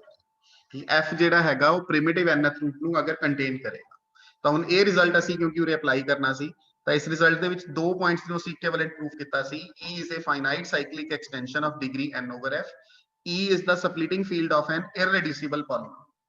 ਤਾਂ ਇਹਨਾਂ ਦੋਵਾਂ ਦੇ ਵਿੱਚ ਇੰਪਲੀਕੇਸ਼ਨ ਹੈਗੀ ਆ, ਇਹ ਅਸੀਂ ਪ੍ਰੂਫ ਕੀਤੀ ਹੋਈ ਹੈ। ਤਾਂ ਸਾਡੇ ਕੋਲ ਇਹ ਚੀਜ਼ ਗਿਵਨ ਹੋ ਗਈ, ਹੁਣ ਸਾਰਾ ਕੁਝ ਅਸੀਂ ਇਸ ਥਿਓਰਮ ਦੇ ਵਿੱਚ ਉਰੇ ਤੱਕ ਵੈਰੀਫਾਈ ਕਰ ਚੁੱਕੇ ਹਾਂ ਕਿ FI ਦੇ ਬਾਰੇ ਆ ਚੀਜ਼ ਅਸੀਂ ਵੈਰੀਫਾਈ ਕਰ ਚੁੱਕੇ ਹਾਂ ਕਿ FI ਜਿਹੜਾ ਹੈਗਾ ਫਾਈਨਾਈਟ ਸਾਈਕਲਿਕ ਐਕਸਟੈਂਸ਼ਨ ਹੈਗਾ FI ਦਾ। ਤਾਂ ਫਿਰ ਰਿਜ਼ਲਟ ਕੀ ਅਪਲਾਈ ਹੋਣਾ ਹੈ ਕਿ ਜਿਹੜਾ FI ਹੈਗਾ ਉਹ ਸਪਲਿਟਿੰਗ ਫੀਲਡ ਹੋਏਗਾ ਇਸ ਟਾਈਪ ਦੀ ਇਰਰੀਡਿਊਸਿਬਲ ਪੋਲੀਨੋਮੀਅਲ ਦਾ और FI ਦੀ ਜਿਹੜੀ ਵੈਲਿਊ ਹੈਗੀ ਹੈ ਉਹ ਇੱਕ ਸਿੰਗਲ ਐਲੀਮੈਂਟ ਤੋਂ ਜਨਰੇਟ ਹੋਈ। ਸੋ ਆ ਰਿਜ਼ਲਟਸ ਇਸ ਥਿਓਰਮ ਤੋਂ ਫਾਲੋ ਹੋਣਗੇ। FI is the splitting field of the irreducible polynomial xni minus bi and ਇਹ ਕਿਹਨੂੰ ਬਿਲੋਂਗ ਕਰਦੀ ਹੁੰਦੀ ਹੈ ਆਪਣੇ ਕੋਲ fx ਨੂੰ। ਤਾਂ ਉਰੇ ਅਸੀਂ ਕੀ ਲਿਖਾਂਗੇ ਕਿਹਨੂੰ ਬਿਲੋਂਗ ਕਰਦੀ ਹੈ fi minus 1x ਨੂੰ। ਤੇ FI ਜਿਹੜਾ ਹੈਗਾ ਉਹ ਇੱਕ ਸਿੰਗਲ ਐਲੀਮੈਂਟ ਤੋਂ ਜਨਰੇਟ ਹੋਇਆ ਬਣੇਗਾ that suppose the single element from which it is generating is alpha I और अल्फा आई की सीगा उरे लिखा हुआ है alpha is a root of this polynomial, so alpha I is root of this polynomial that means alpha I raise to power ni will be equal to bi और bi किनु belong करता हैगा क्योंकि ये पॉलिनोमियल ओवर fi-1 है तो ये coefficients किनु बिलोंग करदे हैं fi-1। सो ਇਹਦਾ मतलब की होया alpha I the power ni किनु बिलोंग करन लगती fi-1 नु बिलोंग करन लगती। ਤਾਂ ਇਹਦਾ ਮਤਲਬ ਜਿਹੜਾ FI ਹੈ ਉਹ FI-1 ਅਲਫਾ I ਤੋਂ ਜਨਰੇਟ ਹੋਇਆ ਹੋਇਆ ਹੈ ਤੇ alpha I ni equal to bi again ਉਹੀ ਰਿਪੀਟ ਕਰਕੇ ਲਿਖਿਆ। ਹੁਣ ਇਹਦੇ ਵਿੱਚ I ਨੂੰ ਮੈਂ 1 2 3 ਅਪ ਟੂ r ਪੁੱਟ ਕਰਦਾ। ਸਭ ਤੋਂ ਪਹਿਲਾਂ ਜੇ I ਨੂੰ ਅਸੀਂ 1 ਪੁੱਟ ਕਰੀਏ that means you have F1 is equal to F0 alpha 1 ਤੇ ਨਾਲ ਹੀ ਕੀ ਰਿਜ਼ਲਟ ਹੋ ਗਿਆ alpha 1 n1 belongs is equal to b1 which belongs to F0। I ਨੂੰ ਅਸੀਂ 1 ਪੁੱਟ ਕੀਤਾ ਸਾਰੇ ਕਿਤੇ ਔਰ F0 ਸਾਡਾ F ਦੇ ਬਰਾਬਰ ਸੀ। ਜੇ I ਨੂੰ ਅਸੀਂ 2 ਪੁੱਟ ਕਰੀਏ ਤਾਂ ਤੁਸੀਂ ਚੈੱਕ ਕਰੋ ਕੀ ਬਣੇਗਾ। ਜੇ I ਨੂੰ ਅਸੀਂ 2 ਸਬਸਟੀਟਿਊਟ ਕਰੀਏ F2 will be equal to F1 alpha 2 where alpha 2 raised to power n2 equal to b2 and this belongs to F1। F1 ਦਾ ਮਤਲਬ F of alpha 1। ਇਸੇ ਤਰ੍ਹਾਂ ਇਹਨੂੰ ਕੰਟੀਨਿਊਏਸ਼ਨ ਦੇ ਵਿੱਚ ਰੱਖੀਏ ਤਾਂ ਫਾਈਨਲੀ ਜਦੋਂ ਅਸੀਂ R ਸਬਸਟੀਟਿਊਟ ਕਰਾਂਗੇ ਕੀ ਆਊਗਾ ਰਿਜ਼ਲਟ ਸਾਡੇ ਕੋਲ। R ਸਬਸਟੀਟਿਊਟ ਕੀਤਾ ਯਾਨੀ FR ਹੀ ਸਾਡਾ E ਸੀਗਾ ਤੁਸੀਂ ਚੈੱਕ ਕਰ ਸਕਦੇ ਹੋ। ਤਾਂ E ਦੀ ਵੈਲਿਊ ਕੀ ਬਣ ਗਈ FR-1 alpha R where alpha R raised to power nr belong is equal to br belonging to FR-1 and FR-1 ਦਾ ਮਤਲਬ F of alpha 1 alpha 2 so on alpha R-1। ਹੁਣ ਤੁਸੀਂ ਇਹ ਚੀਜ਼ ਚੈੱਕ ਕਰ ਸਕਦੇ ਹੋ ਜੋ ਅੱਜ ਅਸੀਂ ਪਹਿਲੇ ਨੰਬਰ ਤੇ ਡੈਫੀਨੇਸ਼ਨ ਡਿਸਕਸ ਕੀਤੀ ਸੀ ਰੈਡੀਕਲ ਐਕਸਟੈਂਸ਼ਨ ਤਾਂ ਉਹਦੇ ਨਾਲ ਇਹ ਮੈਚ ਕਰ ਗਈ ਹੈਗੀ ਸਾਰੀ ਡੈਫੀਨੇਸ਼ਨ ਤੁਸੀਂ ਚੈੱਕ ਕਰ ਸਕਦੇ। E ਫਾਈਨਲੀ ਸਾਡੇ ਕੋਲ ਕੀ ਹੈਗਾ FR-1 alpha R ਯਾਨੀ ਕਿ E ਆਪਣੇ ਕੋਲ ਫਾਈਨਲੀ ਇਹ ਹੈ F of alpha 1 alpha 2 so on alpha R। ਤੇ ਇਹਦੇ ਵਿੱਚ ਤੁਸੀਂ ਦੇਖੋ ਸਭ ਤੋਂ ਪਹਿਲਾਂ ਅਲਫਾ 1 ਦੀ ਗੱਲ ਆਈ। ਅਲਫਾ 1 ਜਿਹੜਾ ਸਭ ਤੋਂ ਪਹਿਲਾ ਐਲੀਮੈਂਟ ਐਡਜੰਕਟਿਡ ਹੈ ਇਹਦੀ ਪਾਵਰ ਕਿੰਨੀ ਹੋਗੀ ਇੰਟੀਜਰ n1 ਤਾਂ ਇਹ ਬਿਲੋਂਗ ਕਰ ਗਿਆ ਕੱਲੇ f ਨੂੰ। ਫਿਰ ਅਗਲੀ ਵਾਰੀ ਆਈ ਅਲਫਾ 2 ਜਿਹੜਾ ਸੈਕੰਡ ਐਲੀਮੈਂਟ ਹੈ ਇਸ ਅਲਫਾ 2 ਦੀ ਪਾਵਰ ਕਿੰਨੀ ਹੋਈ n2 ਤਾਂ ਇਹ ਕਿਹਨੂੰ ਬਿਲੋਂਗ ਕਰ ਗਿਆ ਕਿੱਥੋਂ ਤੱਕ ਬਿਲੋਂਗ ਕਰ ਗਿਆ f of alpha 1 ਤੱਕ ਬਿਲੋਂਗ ਕਰ ਗਿਆ। ਤਾਂ ਇਹੀ ਅਸੀਂ ਰੈਡੀਕਲ ਐਕਸਟੈਂਸ਼ਨ ਦੇ ਵਿੱਚ ਪੜਿਆ ਸੀਗਾ ਡੈਫੀਨੇਸ਼ਨ ਦੇ ਵਿੱਚ। ਤਾਂ ਇਹ ਸਾਰਾ ਪ੍ਰੋਸੀਜਰ ਜਿਹੜਾ ਹੈ ਰੈਡੀਕਲ ਐਕਸਟੈਂਸ਼ਨ ਦਾ ਬਣ ਗਿਆ ਹੈਗਾ। ਤਾਂ ਇਹਦਾ ਮਤਲਬ E ਕੀ ਨਿਕਲ ਕੇ ਆਇਆ ਜਿਹੜਾ EFX ਦਾ ਸਪਲਿਟਿੰਗ ਫੀਲਡ ਸੀਗਾ ਉਹ ਕੀ ਨਿਕਲ ਕੇ ਆਇਆ E is a cyclic extension of F and E is the splitting field of Fx. So E जेड़ा हैगा वो की निकल के आया radical extension. So we can say that कि जेड़ा दा splitting field है वो radical extension बन गया और जे polynomial दा splitting field radical extension दे विच contained ਹੁੰਦਾ है या आप radical extension ਹੁੰਦਾ है तो polynomial ਨੂੰ ਅਸੀਂ ਕਹਿੰਦੇ ਆ it is solvable by radicals. So ਇਸ ਤਰ੍ਹਾਂ ਅਸੀਂ ਇਸ first case ਦੇ ਵਿੱਚ ਜਿਹੜਾ ਹੈਗਾ ਇਹਨੂੰ justify ਕਰ ਲਿਆ. Now, next in the second case, we drop the assumption that F contains a primitive nth root of unity. In the first case, we have discussed that F contains a primitive nth root. Now, in the second case, we are discussing when F does not contains a primitive nth root. तो इस case ਦੇ ਵਿੱਚ ਅਸੀਂ ਕਿਵੇਂ proceed ਕਰਾਂਗੇ ਮੈਂ ਥੋੜਾ ਜਿਹਾ ਹਿੰਟ ਦੇਣਾ ਪਹਿਲਾਂ ਸਟਾਰਟਿੰਗ ਦੇ ਵਿੱਚ F ਦੇ ਵਿੱਚ primitive nth root ਨਹੀਂ ਹੈਗਾ ਅਸੀਂ ਕੀ ਕਰਦੇ ਹਾਂ ਸਾਨੂੰ ਪਤਾ ਹੈ primitive nth root ਇਸ ਪੋਲੀਨੋਮੀਅਲ ਦਾ ਇੱਕ ਰੂਟ ਹੁੰਦਾ ਹੈ और इस पॉलिनोमियल ਨੂੰ ਅਸੀਂ ओवर द फील्ड f भी कंसीडर कर सकते हैं xn - 1 पॉलिनोमियल बिकॉज ਇਸ ਦੇ ਕੋਐਫੀਸ਼ੀਐਂਟਸ ਕੀ ਹੈ 1 and -1 और ये हर एक फील्ड ਨੂੰ ਬਿਲੋਂਗ ਕਰਨਗੇ ਦੋ ਐਲੀਮੈਂਟਸ ਹੈ ਇੱਕ 1 है और एक -1 है ਸੋ ਜੇ f ਦੇ ਵਿੱਚ ਪ੍ਰਿਮਿਟਿਵ nth ਰੂਟ ਨਹੀਂ ਹੈਗਾ ਇਹ ਵਾਲੀ ਪੋਲੀਨੋਮੀਅਲ ਅਸੀਂ ਕੰਸੀਡਰ ਕਰ ਸਕਦੇ ਹਾਂ ਓਵਰ ਦਾ ਫੀਲਡ f और ਇਸ ਦੇ ਵਿੱਚ ਅਸੀਂ ਕੀ ਕਰਦੇ ਹਾਂ ਅਗਰ ਇਹ ਇਸ ਦੇ ਵਿੱਚ ਪ੍ਰਿਮਿਟਿਵ nth ਰੂਟ ਨਹੀਂ ਹੈਗਾ f ਦੇ ਵਿੱਚ ਤਾਂ ਅਸੀਂ ਪ੍ਰਿਮਿਟਿਵ nth ਰੂਟ f ਦੇ ਵਿੱਚ ਐਡਜੰਕਟ ਕਰ ਦਾਂਗੇ क्योंकि इस पॉलिनोमियल का एक रूट निकल के आया और ये polynomial over the field f है तो इस पॉलिनोमियल का रूट की हुंदा है nth रूट्स ऑफ यूनिटी तो उन्हां विचों प्रिमिटिव nth रूट ਅਸੀਂ ਇੱਕ ਚੂਜ਼ ਕਰ ਲਿਆ p ਉਹ ਅਸੀਂ ਐਡਜੰਕਟ ਕਰ ਦਾਂਗੇ f ਦੇ ਵਿੱਚ ਤਾਂ ਹੁਣ ਸਾਡੇ ਕੋਲ ਜਿਹੜੀ ਫੀਲਡ ਹੈਗੀ ਆ ਆਹ ਵਾਲੀ ਕੰਸਟਰਕਟ ਹੋਗੀ fp ਜਿਸ ਦੇ ਵਿੱਚ ਪ੍ਰਿਮਿਟਿਵ nth रूट ਹੈਗਾ ਤਾਂ ਫਿਰ ਅਸੀਂ ਜੋ ਫਸਟ ਕੇਸ ਹੈ ਉਹ ਇਹਦੇ ਉੱਪਰ ਅਪਲਾਈ ਕਰਾਂਗੇ fp ਦੇ ਉੱਪਰ ਬਟ ਫਸਟ ਕੇਸ ਨੂੰ ਅਪਲਾਈ ਕਰਨ ਦੇ ਲਈ ਇਹ ਜ਼ਰੂਰੀ ਸੀਗਾ कि जे f ਸੀਗਾ f ਦੇ ਕੋਰਸਪੋਂਡਿੰਗ ਸਾਡੇ ਕੋਲ ਇਹਦਾ ਸਪਲਿਟਿੰਗ ਫੀਲਡ ਜਿਹੜਾ ਸੀਗਾ ਉਹ e ਸੀਗਾ ਤਾਂ ਇਹ ਗਿਵਨ ਸੀਗਾ ਨਾਲ ਕਿ ge/f ਕੀ ਹੋਏਗਾ ਸੋਲਵੇਬਲ ਹੋਏਗਾ ਤਾਂ ਹੁਣ ਜੇ ਅਸੀਂ ਡਿਸਕਸ਼ਨ fp ਦੇ ਉੱਪਰ ਕਰ ਰਹੇ ਹਾਂ ਤਾਂ ਅਕੋਰਡਿੰਗਲੀ fp ਦੇ ਲਈ ਜਿਹੜੀ ਸਪਲਿਟਿੰਗ ਫੀਲਡ ਅਸੀਂ ਕੰਸੀਡਰ ਕਰਾਂਗੇ that would be our ep ਜਿਸ ਦੇ ਵਿੱਚ ਪ੍ਰਿਮਿਟਿਵ nth ਰੂਟ ਅਸੀਂ ਐਡਜੰਕਟ ਕੀਤਾ ਹੋਇਆ ਤਾਂ ਨੈਕਸਟ ਟਾਰਗੇਟ ਸਾਡਾ ਕੀ ਹੋਏਗਾ ਇਸ ਸੈਕੰਡ ਪਾਰਟ ਦੇ ਵਿੱਚ ਪ੍ਰੂਵ ਕਰਨ ਦਾ ਕਿ ਅਸੀਂ ge/fp ਨੂੰ ਕੀ ਪ੍ਰੂਵ ਕਰ ਲਈਏ ਇੱਕ ਸੋਲਵੇਬਲ ਗਰੁੱਪ ਹੈ ਸਾਨੂੰ ਗਿਵਨ ਤਾਂ ਕੀ ਹੈਗਾ ge/f ਸੋਲਵੇਬਲ ਹੈ ਬਟ ਇਹ ਤੋਂ ਅਸੀਂ ਪਹਿਲਾਂ ਇਹ ਇੰਪਲਾਈ ਕਰਾਵਾਂਗੇ ਕਿ ਜੇ ge/f ਸੋਲਵੇਬਲ ਹੈ ਤਾਂ gep/fp ਵੀ ਕੀ ਹੈ ਸੋਲਵੇਬਲ ਹੈ ਤਾਂ ਕਿ ਸਾਰਾ ਫਸਟ ਕੇਸ ਫਿਰ ਅਸੀਂ ਇਸ ਫੀਲਡ ਦੇ ਉੱਪਰ ਅਪਲਾਈ ਕਰ ਸਕੀਏ fp ਦੇ ਉੱਪਰ ਕਿਉਂਕਿ ਫਸਟ ਕੇਸ ਦੇ ਲਈ ਕੰਡੀਸ਼ਨ ਇਹੀ ਸੀਗੀ ਕਿ ਉਸੇ ਫੀਲਡ ਉੱਪਰ ਅਪਲਾਈ ਹੁੰਦਾ ਸੀ ਜਿਸ ਦੇ ਵਿੱਚ ਪ੍ਰਿਮਿਟਿਵ nth ਰੂਟ ਹੈਗਾ so let us see how we can prove it the polynomial xn - 1 belonging to ex has roots in e bar let p is the primitive nth root of unity lying in E. Then EP is the splitting field of fx regarded as a polynomial over f. ਜਿਹੜੀ ਇਹ ਵਾਲੀ ਸਾਰੀ polynomial ਸਾਨੂੰ given ਸੀਗੀ question ਦੇ ਵਿੱਚ ਉਹ ਕਿਹੜੀ field ਦੇ ਓਵਰ ਗਿਵਨ ਸੀਗੀ f ਫੀਲਡ ਦੇ over given C fx belonging to capital Fx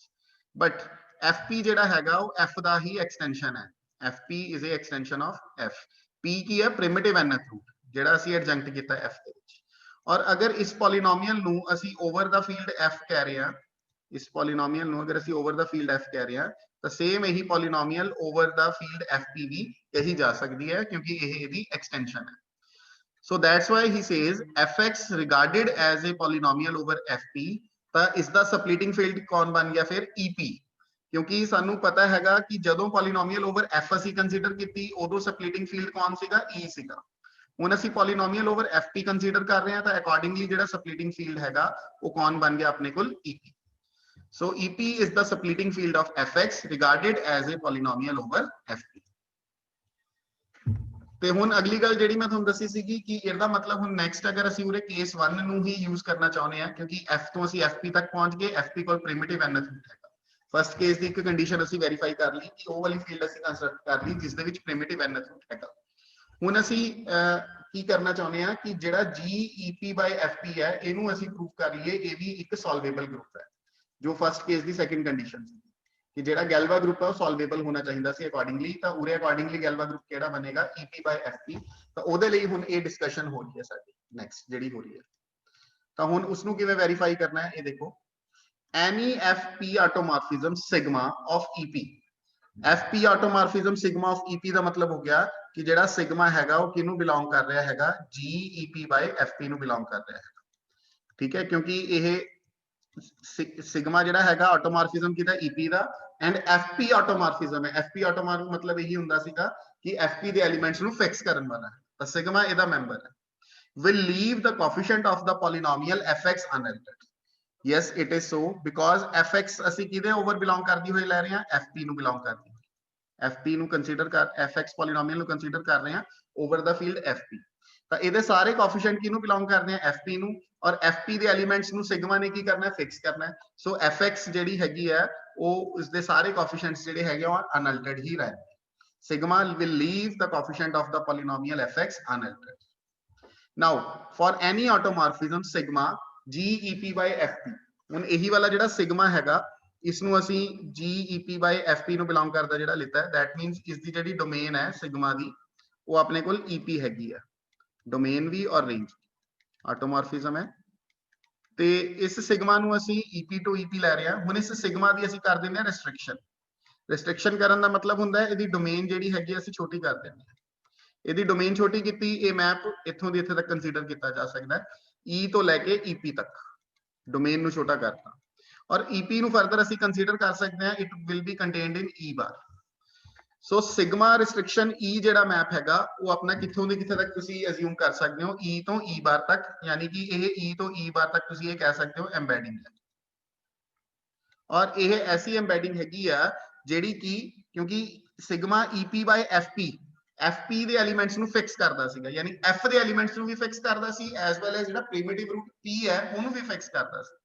but ਹੁਣ ਜਦੋਂ ਅਸੀਂ ਸਿਗਮਾ ਰਿਸਟ੍ਰਿਕਸ਼ਨ e ਲੈ ਲਿਆ ep ਦੀ ਬਜਾਏ ਇਹ ਦੀ ਡੋਮੇਨ e ਹੋਗੀ ਤਾਂ ਅਸੀਂ ਕੀ ਅਸਿਊਮ ਕਰਾਂਗੇ ਇਹ ਕਿਸ ਦੇ ਐਲੀਮੈਂਟਸ ਨੂੰ ਫਿਕਸ ਕਰਦਾ ਹੈਗਾ f ਦੇ ਐਲੀਮੈਂਟਸ ਕਿਉਂਕਿ ਸਿਗਮਾ ਰਿਸਟ੍ਰਿਕਸ਼ਨ e ਜਿਹੜਾ ਹੈਗਾ ਜਿਹਨੂੰ ਅਸੀਂ ਸਿਗਮਾ ਨੋਟ ਦਾ ਨਾਮ ਦੇਣ ਲੱਗੇ ਆ ਉਹ ਜਿਹੜਾ ਹੈ ਸਿਗਮਾ ਤੋਂ ਹੀ ਬਣਿਆ ਔਰ ਸਿਗਮਾ fp ਦੇ ਐਲੀਮੈਂਟਸ ਨੂੰ ਫਿਕਸ ਕਰਦਾ ਹੈ f ਨੂੰ ਵੀ ਫਿਕਸ ਕਰਦਾ ਹੈ as well as primitive root p ਨੂੰ ਵੀ ਫਿਕਸ ਕਰਦਾ ਹੈ ਸੋ ਸਿਗਮਾ ਨੋਟ ਜਿਹੜਾ ਹੈਗਾ ਜਿਸ ਦੀ ਡੋਮੇਨ ਅਸੀਂ ਛੋਟੀ ਕਰਕੇ e ਬਣਾ ਲਈ ਤਾਂ ਘੱਟੋ ਘੱਟ ਇਹਦੇ ਬਾਰੇ ਇਹ ਤਾਂ ਅਸੀਂ ਅਸਿਊਮ ਕਰ ਹੀ ਸਕਦੇ ਹਾਂ ਕਿ ਇਹ f ਦੇ ਐਲੀਮੈਂਟਸ ਨੂੰ ਫਿਕਸ ਕਰਦਾ ਤੇ e ਆਪਣੇ ਕੋਲ ਕੀ ਹੈਗਾ normal extension of f because e ਜਿਹੜਾ ਸੀਗਾ ਉਹ ਸਪਲਿਟਿੰਗ ਫੀਲਡ ਹੈਗਾ ਪੋਲੀਨੋਮੀਅਲ ਦਾ that's why it is a normal extension ਹੁਣ ਜੇ ਇਹ ਨਾਰਮਲ ਐਕਸਟੈਂਸ਼ਨ ਹੈ ਤਾਂ ਨਾਰਮਲ ਐਕਸਟੈਂਸ਼ਨ ਦੀ ਡੈਫੀਨੇਸ਼ਨ ਦੇ ਵਿੱਚ ਇੱਕ ਇਹ ਵਾਲਾ ਪੁਆਇੰਟ ਵੀ ਅਸੀਂ ਵੈਰੀਫਾਈ ਕੀਤਾ ਸੀਗਾ ਇਕੁਇਵਲੈਂਟਲੀ ਕਿ ਜੇ ਕੋਈ ਐਸਾ ਮੈਪ ਹੋਵੇ ਜਿਹੜਾ ਕਿ E ਤੋਂ ਲੈ ਕੇ ਐਲਜੈਬਰਿਕਲੀ ਕਲੋਜ਼ਡ ਫੀਲਡ E ਬਾਰ ਕਹਿ ਲਓ ਜਾਂ ਉਹਦੇ F ਬਾਰ ਕਹਿ ਲਓ E ਤੋਂ F ਬਾਰ ਤੱਕ ਹੋਵੇ ਤੇ ਬਿਕਾਜ਼ ਐਲਜੈਬਰਿਕਲੀ ਕਲੋਜ਼ਡ ਹੈ ਇਸ ਕਰਕੇ ਦੋਵੇਂ ਸੇਮ ਹੀ ਹੋਣਗੇ ਦੈਟਸ ਵਾਈ ਆਮ ਸੇਇੰਗ ਤੇ E sigma E to F bar ਹੋਵੇ ਔਰ F ਦੇ ਐਲੀਮੈਂਟਸ ਨੂੰ ਫਿਕਸ ਕਰਦਾ ਹੋਵੇ ਐਮਬੈਡਿੰਗ ਹੋਵੇ ਤਾਂ ਇਹੋ ਜਿਹਾ ਮੈਪ E ਤੋਂ E ਤੱਕ ਕੀ ਹੁੰਦਾ ਆਟੋ E ਤੋਂ E ਤੱਕ ਕੀ ਹੁੰਦਾ ਔਨ ਟੂ ਹੁੰਦਾ ਸੋ ਦੈਟ ਮੀਨਸ ਜਿਹੜਾ ਸਿਗਮਾ ਨੋਟ ਮੈਪ ਹੈ ਉਹ ਅਸੀਂ ਫਿਰ E ਤੋਂ E ਤੱਕ ਹੀ ਕੰਸੀਡਰ ਕਰ ਸਕਦੇ ਹਾਂ ਔਰ E ਤੋਂ E ਤੱਕ ਇਹ ਆਟੋਮੋਰਫਿਜ਼ਮ ਹੋਏਗਾ ਜਿਹੜਾ F ਦੇ ਐਲੀਮੈਂਟਸ ਨੂੰ ਫਿਕਸ ਕਰਦਾ ਹੈ ਤਾਂ ਇਟ ਮੀਨਸ ਸਿਗਮਾ ਨੋਟ ਜਿਹੜਾ ਹੈਗਾ ਉਹ ਕੀ ਬਣ ਗਿਆ ਆਪਣੇ ਕੋਲ it is a member of GE by F ਤਾਂ ਇਹ ਵਾਲੀ ਲਾਈਨ ਇਹ ਜਸਟੀਫਾਈ ਕਰਦੀ ਹੈ we have sigma naught sigma restriction E belonging to GE by F because E is a normal extension of F now further the map ਹੁਣ ਅਸੀਂ ਕੀ ਕਰਨ ਲੱਗੇ ਆ ਇਹਨਾਂ ਦੋਵਾਂ ਸੈਟਸ ਦੇ ਵਿੱਚ ਇੱਕ ਮੈਪਿੰਗ ਡਿਫਾਈਨ ਕਰਨ ਲੱਗੇ ਆ ਕਿਹੜੇ ਦੋਵੇਂ ਸੈਟਸ ਦੇ ਵਿੱਚ GEP by FP ਤੋਂ ਲੈ ਕੇ GE by F ਤੱਕ ਤਾਂ GEP by FP ਦਾ ਜਿਹੜਾ ਇਨਪੁਟ ਹੈ ਉਹ ਕੀ ਹੈਗਾ ਸਿਗਮਾ ਔਰ E by F ਦੇ ਵਿੱਚੋਂ ਕੋਰਸਪੋਂਡਿੰਗਲੀ ਕਿਹੜਾ ਮੈਪ ਕੱਢਿਆ ਸੀ ਸਿਗਮਾ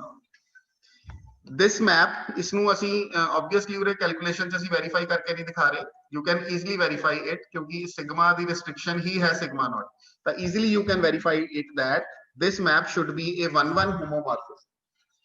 ਤੇ 1-1 homomorphism ਕੀ ਨਾ ਦੋ ਸੈਟਸ ਦੇ ਵਿੱਚ ਆਲੇ ਹੈ GEP by FP ਤੋਂ GE by F ਤੱਕ ਇਹ ਨਾਰਮਲ ਕੈਲਕੂਲੇਸ਼ਨ ਹੈ ਬਹੁਤ ਹੀ ਸਿੰਪਲ ਜੀ ਕੈਲਕੂਲੇਸ਼ਨ ਹੈ ਤੁਸੀਂ ਵੈਰੀਫਾਈ ਕਰ ਸਕਦੇ ਹੋ 1-1 ਵੀ ਹੈ homomorphism ਤਾਂ ਇਹਦਾ ਮਤਲਬ ਕੀ ਹੋਇਆ ਇਹ ਵਾਲਾ ਜਿਹੜਾ ਮੈਪ ਹੈਗਾ ਇਹ ਆਪਣੇ ਕੋਲ ਕੀ ਬਣ ਗਿਆ ਐਮਬੈਡਿੰਗ ਬਣ ਗਿਆ ਐਮਬੈਡਿੰਗ ਕਿਹੜੇ ਦੋ ਸੈਟਸ ਦੇ ਵਿਚਾਲੇ ਬਣ ਗਿਆ GEP by FP ਤੇ GE by F ਦੇ ਵਿਚਾਲੇ ਔਰ ਜਿਹੜੀ ਐਮਬੈਡਿੰਗ ਹੁੰਦੀ ਹੈ ਫਿਰ ਉਸ ਦੇ ਵਿੱਚੋਂ ਫਿਰ ਇਹ ਰਿਜ਼ਲਟ ਨਿਕਲ ਕੇ ਆਉਂਦਾ ਹੁੰਦਾ ਹੈ ਜਿਹੜਾ ਡੋਮੇਨ ਸਾਈਡ ਤੇ ਅਸੀਂ ਗਰੁੱਪ ਲਿੱਤਾ ਹੋਇਆ ਉਹ ਕੋ ਡੋਮੇਨ ਸਾਈਡ ਵਾਲੇ ਗਰੁੱਪ ਦਾ ਕੀ ਬਣ ਜਾਂਦਾ ਫਿਰ ਸਬ ਤਾਂ GEP by FP ਜਿਹੜਾ ਹੈ it can be regarded as the sub group of GE by F ਇਸ ਨੂੰ ਅਸੀਂ ਇਸ GE by F the sub group suppose ਕਰ ਸਕਦੇ ਹਾਂ ਬਿਕੋਜ਼ ਇਹਨਾਂ ਦੋਵਾਂ ਦੇ ਵਿਚਾਲੇ ਐਮਬੈਡਿੰਗ ਆਈ ਆ ਔਰ ਡੋਮੇਨ ਸਾਈਡ ਤੇ ਅਸੀਂ ਕਿਹਨੂੰ ਰੱਖਿਆ ਹੋਇਆ GEP by FP ਨੂੰ ਰੱਖਿਆ ਹੋਇਆ so GEP by FP is a subgroup of GE by F but GE by F ਤਾਂ solvable ਹੈ and we know that a subgroup of a solvable group is solvable A subgroup of solvable group is solvable, hence GEP by FP is solvable. ਤਾਂ case number 1 ਦੀਆਂ ਦੋਵੇਂ ਅਸੰਪਸ਼ਨਸ ਤੁਸੀਂ ਦੇਖ ਸਕਦੇ ਹੋ, ਅਸੀਂ ਇਸ ਕੇਸ ਨੰਬਰ 2 ਦੇ ਵਿੱਚ ਕੰਸਟਰਕਟ ਕਰ ਲੀਆਂ, ਬਟ ਡਿਫਰੈਂਸ ਇਹੀ ਹੈ, ਕੇਸ ਨੰਬਰ 1 ਚ ਜਿਹੜਾ ਗਿਵਨ ਫੀਲਡ F ਸੀਗਾ, ਪੂਰੇ ਸਾਡੇ ਕੋਲ ਗਿਵਨ ਫੀਲਡ ਕਿਹੜਾ ਹੋ ਗਿਆ, FP। ਤਾਂ ਕੇਸ ਨੰਬਰ 1 ਦੀ ਪਹਿਲੀ ਅਸੰਪਸ਼ਨ ਸੀ ਕਿ ਜਿਹੜਾ ਗਿਵਨ ਫੀਲਡ ਤੁਸੀਂ ਲੈ ਕੇ ਚਲੋ ਉਹਦੇ ਵਿੱਚ ਪ੍ਰਿਮਿਟਿਵ ਰੂਟ ਹੋਵੇ, ਤਾਂ ਅਸੀਂ ਉਰੇ ਗਿਵਨ ਫੀਲਡ ਕਿਹਨੂੰ ਲੈ ਕੇ ਚੱਲੇ ਸੀ, FP, ਉਹਦੇ ਵਿੱਚ ਪ੍ਰਿਮਿਟਿਵ ਰੂਟ ਹੈਗਾ। ਦੂਸਰੀ ਅਸੰਪਸ਼ਨ ਸੀਗੀ ਕਿ ਜਿਹੜਾ ਗੈਲਵਾ ਗਰੁੱਪ ਹੈ ਉਹ ਸੋਲਵੇਬਲ ਹੋਵੇ, ਤਾਂ ਇਹਦੇ ਕੋਰਸਪੋਂਡਿੰਗ ਜਿਹੜਾ ਗੈਲਵਾ ਗਰੁੱਪ ਹੈ GEP by FP ਉਹ ਸੋਲਵੇਬਲ ਵੀ ਹੈ। तो केस नंबर 1 ਦੇ ਵਿੱਚੋਂ ਫਿਰ ਕੀ ਰਿਜ਼ਲਟ ਨਿਕਲ ਕੇ ਆਇਆ ਸੀ ਕਿ ਜਿਹੜਾ ਫਿਰ ਇਹ E ਹੁੰਦਾ ਹੈ ਉਹ F ਦਾ ਕੀ ਬਣ ਜਾਂਦਾ ਹੈ, ਰੈਡੀਕਲ ਐਕਸਟੈਂਸ਼ਨ। ਤਾਂ ਉਰੇ ਅਸੀਂ ਕੀ ਕਹਾਂਗੇ, EP is a radical extension of FP। EP is a radical extension of FP and obviously ਜੇ FP ਦਾ radical extension ਹੈ ਤਾਂ no doubt ਇਹ F ਦਾ ਵੀ ਕੀ ਹੋਏਗਾ, radical extension ਹੋਏਗਾ ਹੀ ਹੋਏਗਾ, ਕਿਉਂਕਿ ਜੇ FP ਦਾ ਹੈਗਾ, FP ਤਾਂ F ਤੋਂ ਉੱਪਰ ਹੀ ਹੈ, ਤੇ ਇੱਥੋਂ ਤੱਕ ਅਸੀਂ ਕਹਿ ਰਹੇ ਹਾਂ radical extension ਹੈ, ਤਾਂ no doubt ਇਹ ਇਹਦਾ ਵੀ ਹੋਏਗਾ ਹੀ ਹੋਏਗਾ, ਕਿਉਂਕਿ ਇੱਕੋ ਹੀ ਐਲੀਮੈਂਟ ਰਹਿ ਗਿਆ P, ਠੀਕ ਹੈ, ਜਿਹੜਾ ਐਕਸਟਰਾ ਐਡਜੰਕਟ ਹੋਇਆ, ਤੇ ਉਹ ਮੈਂ ਤੁਹਾਨੂੰ ਆਲਰੇਡੀ ਦੱਸਿਆ ਹੀ ਹੈ ਕਿ P ਜਿਹੜਾ ਹੁੰਦਾ ਹੈ ਉਹ ਪ੍ਰਿਮਿਟਿਵ nth ਰੂਟ ਹੈ, ਜੇ ਉਹਦੀ ਪਾਵਰ n ਕਰਾਂਗੇ ਇਕੁਅਲ ਟੂ 1 ਹੋ ਚੁੱਕੀ, ਉਹ F ਨੂੰ ਬਿਲੋਂਗ ਕਰੇਗਾ ਹੀ ਕਰੇਗਾ। ਸੋ ਦੈਟਸ ਵਾਈ ਜੇ FP ਦਾ ਰੈਡੀਕਲ ਐਕਸਟੈਂਸ਼ਨ ਹੈ ਤਾਂ F ਦਾ ਵੀ ਅਸੀਂ ਇਹਨੂੰ ਰੈਡੀਕਲ ਐਕਸਟੈਂਸ਼ਨ ਬੋਲ ਸਕਦੇ। ਤਾਂ ਇਹਦਾ ਮਤਲਬ ਕੀ ਹੋਇਆ, ਜਿਹੜੀ ਸਪਲਿਟਿੰਗ ਫੀਲਡ E ਸੀਗੀ Fx ਦੀ, ਗਿਵਨ ਪੋਲੀਨੋਮੀਅਲ ਦੀ ਸਪਲਿਟਿੰਗ ਫੀਲਡ ਤਾਂ E ਸੀਗੀ, ਉਹ ਕਿਹਦੇ ਵਿੱਚ ਕੰਟੇਨਡ ਹੈ, ਆਪਾਂ ਕਹਿ ਸਕਦੇ ਹਾਂ EP ਦੇ ਵਿੱਚ ਕੰਟੇਨਡ ਹੈ,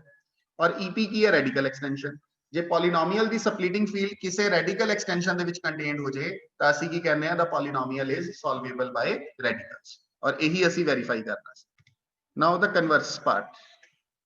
Now, before we prove the converse, we prove a lemma that deals with a particular case. Now, converse part of the theorem. Converse part ਦੇ ਵਿੱਚ ਅਸੀਂ ਹੁਣ ਕੀ ਕਰਾਂਗੇ, polynomial ਨੂੰ solvable by radicals assume ਕਰਾਂਗੇ ਤੇ Galois group ਨੂੰ solvable prove ਕਰਾਂਗੇ। ਬਟ ਉਸ ਤੋਂ ਪਹਿਲਾਂ ਇੱਕ ਲੈਮਾ ਜਿਹੜਾ ਹੈ, ਜਿਸਨੂੰ ਅਸੀਂ particular case ਵੀ ਬੋਲ ਸਕਦੇ ਹਾਂ, ਇਸ theorem ਦਾ converse part ਦਾ particular case ਵੀ ਬੋਲ ਸਕਦੇ ਹਾਂ, ਉਹ ਪਹਿਲਾਂ verify ਕਰਾਂਗੇ। particular case ਤਾਂ ਕਹਿ ਰਹੇ ਹਾਂ ਕਿਉਂਕਿ ਇਸ ਚ particular polynomial ਲਿੱਤੀ ਹੋਈ ਹੈ xn minus a, ਜਦਕਿ ਅਸੀਂ ਪੂਰੀ ਥਿਊਰਮ ਦੇ ਵਿੱਚ ਜਿਹੜੀ ਗੱਲ ਕਰਨੀ ਹੈ ਉਹ ਜਨਰਲ ਇੱਕ fx ਪੋਲੀਨੋਮੀਅਲ ਦੀ ਗੱਲ ਕਰਨੀ ਹੈ, ਬਟ ਉਰੇ ਅਸੀਂ fx ਜਿਹੜਾ ਹੈ ਪਾਰਟਿਕੂਲਰਲੀ ਕਿਹੜਾ ਪੋਲੀਨੋਮੀਅਲ ਚੂਜ਼ ਕਰਦੇ ਪਏ ਆ, xn minus a ਚੂਜ਼ ਕਰਦੇ।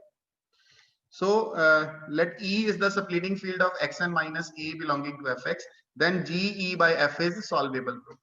ਤਾਂ GE by f ਨੂੰ ਅਸੀਂ solvable group ਜਿਹੜਾ ਹੈਗਾ, ਇਸ ਦਾ ਜਿਹੜਾ ਗੈਲਵਾ ਗਰੁੱਪ ਹੈ ਇਸ ਪੋਲੀਨੋਮੀਅਲ ਦਾ, ਉਹਨੂੰ ਅਸੀਂ solvable proof ਕਰਨਾ ਹੈ। ਸੋ ਇਸ ਦੇ ਵਿੱਚ ਵੀ ਅਸੀਂ ਦੋ ਕੇਸਿਸ ਦੇ ਵਿੱਚ ਗੱਲ ਕਰਾਂਗੇ। F contains a primitive nth root. If F contains a primitive nth root of unity, then using the following result। ਇਹ ਰਿਜ਼ਲਟ ਹੈਗਾ, ਇਹ ਐਗਜ਼ਾਮਪਲ ਸੀਗੀ ਇਨ ਦਾ ਪ੍ਰੀਵੀਅਸ ਚੈਪਟਰ, ਜਿਸ ਦੇ ਵਿੱਚ ਇਹ ਵੈਰੀਫਾਈ ਕੀਤਾ ਹੋਇਆ ਹੈਗਾ ਕਿ K ਅਗਰ ਇਸ ਪੋਲੀਨੋਮੀਅਲ ਦਾ ਸਪਲਿਟਿੰਗ ਫੀਲਡ ਹੈ xn minus a ਪੋਲੀਨੋਮੀਅਲ ਦਾ, ਤਾਂ K f of alpha ਦੇ ਬਰਾਬਰ ਹੋਏਗਾ, ਇੱਕ ਸਿੰਗਲ ਐਲੀਮੈਂਟ ਤੋਂ ਜਨਰੇਟ ਹੋਏਗਾ ਜਿਹੜਾ ਅਲਫਾ ਰੂਟ ਹੈਗਾ xn minus a the,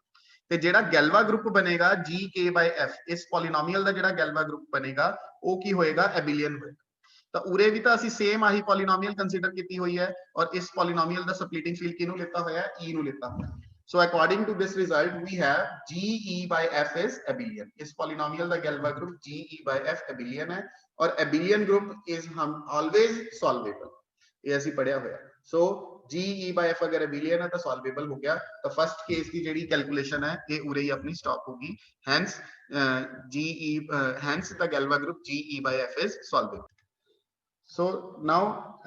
assume that f does not contain a primitive nth root of unity। तो पहला ਅਸੀਂ ਗੱਲ ਕਰਦੇ ਪਏ ਸੀ ਜੇ primitive nth root ਹੈਗਾ, ਹੁਣ ਅਸੀਂ ਗੱਲ ਕਰਦੇ ਹਾਂ ਜੇ f ਦੇ ਵਿੱਚ ਨਹੀਂ ਹੈਗਾ,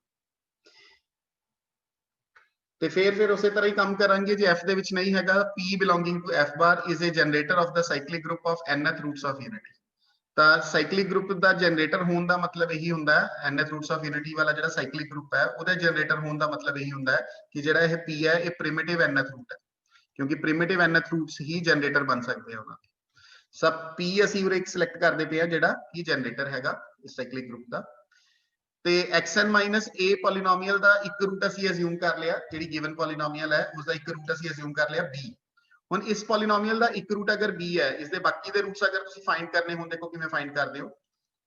xn is equal to a the power 1 by n and then 1 the power 1 by n। ਤਾਂ ਇਹਦਾ ਮਤਲਬ ਇੱਕ ਰੂਟ ਇਸ polynomial the a the power 1 by n ਹੈ, ਜਿਸਨੂੰ ਅਸੀਂ b ਕਹਿ ਰਹੇ ਹਾਂ, ਤੇ ਬਾਕੀ ਦੇ ਰੂਟਸ ਕਿੱਥੋਂ ਦੀ ਆਣੇ ਆ, ਇਸ ਦੇ ਸਾਰੇ ਬਾਕੀ ਦੇ nth ਰੂਟਸ ਆਫ ਯੂਨਿਟੀ ਲੈ ਕੇ, ਕਿਉਂਕਿ ਇਹਦੇ nth ਰੂਟਸ ਆਫ ਯੂਨਿਟੀ ਹੋਣਗੇ 1 p square so on pn minus 1। ਤਾਂ ਇਹਦੀਆਂ ਇਹ ਸਾਰੀਆਂ ਪੋਸੀਬਲ ਵੈਲਿਊਜ਼ ਹੈ, ਤਾਂ ਪੋਸੀਬਲ ਰੂਟਸ ਕਿਹੜੇ ਆਏ, a1 by n, a1 by np, A 1 by n p square, ये सारे ਇਹਦੇ possible roots ਅੱਗੇ ਬਣਨਗੇ and so on। ਤਾਂ ਅਗਰ ਇਹ ਇਸ ਨੂੰ ਅਸੀਂ b ਲੈਟ ਕੀਤਾ ਹੈ ਤਾਂ ਅਗਰ ਇਹ ਦਾ ਰੂਟ ਹੈ ਤਾਂ b into p ਇਹ ਵੀ ਇਹਦਾ ਇੱਕ ਰੂਟ ਹੈਗਾ। so that's why he's saying if b is a root of xn minus a then bp is also a root। ਹੁਣ ਅਗਰ bp ਇਹਦਾ ਇੱਕ ਰੂਟ ਹੈਗਾ, ਹੁਣ ਇਹਦਾ ਮਤਲਬ ਜਿਹੜਾ p ਹੈ, ਹੁਣ ਦੇਖੋ b ਜਿਹੜਾ ਹੈਗਾ ਉਹ ਵੀ ਇਸ ਪੋਲੀਨੋਮੀਅਲ ਦਾ ਰੂਟ ਹੈ, ਜਿਹੜਾ bp ਹੈ ਉਹ ਵੀ ਇਸ ਪੋਲੀਨੋਮੀਅਲ ਦਾ ਰੂਟ ਹੈ। ਤਾਂ ਇਹ ਦੋਵੇਂ ਐਲੀਮੈਂਟਸ ਕਿਸ ਦੇ ਵਿੱਚ ਹੋਗੇ, b ਐਂਡ bp, ਇਹ ਦੋਵੇਂ ਦੇ ਦੋਵੇਂ ਕਿਹਦੇ ਵਿੱਚ ਹੋਗੇ, ਸਪਲਿਟਿੰਗ ਫੀਲਡ ਦੇ ਵਿੱਚ। ਠੀਕ ਹੈ, ਔਰ ਸਪਲਿਟਿੰਗ ਫੀਲਡ ਦੇ ਵਿੱਚ ਹੈ, ਅਗਰ ਇਹ ਦੋ ਐਲੀਮੈਂਟ ਸਪਲਿਟਿੰਗ ਫੀਲਡ ਦੇ ਵਿੱਚ ਹੈਗੇ ਨੇ ਤਾਂ ਇਹਨਾਂ ਦੇ ਲਈ ਆਹ ਵਾਲੀ ਜਿਹੜੀ ਕੰਪੋਜੀਸ਼ਨ ਹੈ ਇਹ ਵੀ ਸਪਲਿਟਿੰਗ ਫੀਲਡ ਦੇ ਵਿੱਚ ਹੀ ਹੋਏਗੀ, ਔਰ ਇਹ ਕੰਪੋਜੀਸ਼ਨ ਸੋਲਵ ਕਰਕੇ ਕੀ ਆਂਦਾ, p ਆਂਦਾ। ਤਾਂ ਇਹਦਾ ਮਤਲਬ p ਕਿਹਦੇ ਵਿੱਚ ਹੈਗਾ, xn minus a the ਸਪਲਿਟਿੰਗ field ਦੇ ਵਿੱਚ, ਔਰ xn minus a the ਸਪਲਿਟਿੰਗ field ਕਿਹੜੀ ਹੈ, e। ਤਾਂ p ਜਿਹੜਾ ਪ੍ਰਿਮਿਟਿਵ nth ਰੂਟ ਹੈ ਉਹ ਸਪਲਿਟਿੰਗ ਫੀਲਡ e ਦੇ ਵਿੱਚ ਤਾਂ ਹੈਗਾ। ਇਹ ਇੱਥੋਂ ਜਸਟੀਫਾਈ ਹੋ ਰਿਹਾ ਹੈਗਾ ਕਿਉਂਕਿ ਇਹ ਦੋਵੇਂ ਸਪਲਿਟਿੰਗ ਫੀਲਡ ਦੇ ਮੈਂਬਰ ਹੈ। ਤਾਂ ਇਹਦਾ ਇਨਵਰਸ ਕਰਕੇ ਇਹਦੇ ਨਾਲ ਮਲਟੀਪਲਾਈ ਕਰੋਗੇ p ਹੀ ਨਿਕਲ ਕੇ ਆਏਗਾ। ਇਹਦਾ ਮਤਲਬ p ਕਿਹਦੇ ਵਿੱਚ ਹੋ ਗਿਆ, ਸਪਲਿਟਿੰਗ ਫੀਲਡ ਦੇ ਵਿੱਚ। ਤਾਂ ਇਟ ਮੀਨਸ ਅਸੀਂ ਆ ਜਿਹੜਾ ਰਿਜ਼ਲਟ ਹੈਗਾ, ਆ ਜਿਹੜੀ ਕੰਟੇਨਮੈਂਟ ਹੈ ਕੰਸੀਡਰ ਕਰ ਸਕਦੇ ਹਾਂ। Obviously f would be contained in fp ਕਿਉਂਕਿ ਅਸੀਂ p ਜਿਹੜਾ ਪ੍ਰਿਮਿਟਿਵ ਰੂਟ ਹੈ ਅਸੀਂ ਮੰਨਿਆ ਕਿ f ਨੂੰ ਬਿਲੋਂਗ ਨਹੀਂ ਕਰਦਾ। ਬਟ ਹੁਣੀ ਅਸੀਂ ਕੀ ਵੈਰੀਫਾਈ ਕੀਤਾ, p f ਨੂੰ ਤਾਂ ਬਿਲੋਂਗ ਨਹੀਂ ਕਰਦਾ, ਬਟ p ਕਿਹਨੂੰ ਬਿਲੋਂਗ ਕਰਦਾ, e ਨੂੰ ਬਿਲੋਂਗ ਤਾਂ ਕਰਦਾ। ਤਾਂ ਇਸ ਕਰਕੇ f contained in fp and fp must contained in e।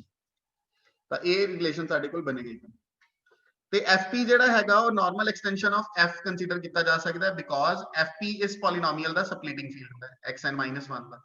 ਇਸ ਪੋਲੀਨੋਮੀਅਲ ਦਾ ਸਪਲਿਟਿੰਗ ਫੀਲਡ ਹੈ ਕਿਉਂਕਿ ਇਸ ਪੋਲੀਨੋਮੀਅਲ ਦੇ ਸਾਰੇ ਰੂਟਸ ਕਿਹੜੇ ਆ, 1 p p square pn minus 1। ਤਾਂ ਇੱਕ p ਦੇ ਐਡਜੰਕਟ ਕਰਨ ਨਾਲ ਇਹ ਇਹਦਾ ਸਪਲਿਟਿੰਗ ਫੀਲਡ ਬਣ ਜਾਊਗਾ। ਤਾਂ ਜੇ ਸਪਲਿਟਿੰਗ ਫੀਲਡ ਹੈ ਤਾਂ fp f ਦਾ ਨਾਰਮਲ ਐਕਸਟੈਂਸ਼ਨ ਹੋ ਗਿਆ। ਤਾਂ ਬਾਈ fundamental theorem of Galois theory, ਜਿਹੜੀ ਆ ਡਾਇਗਰਾਮ ਅਸੀਂ ਪਹਿਲਾਂ ਵੀ ਡਿਸਕਸ ਕਰਦੇ ਹੁੰਦੇ ਆ। ਠੀਕ ਹੈ,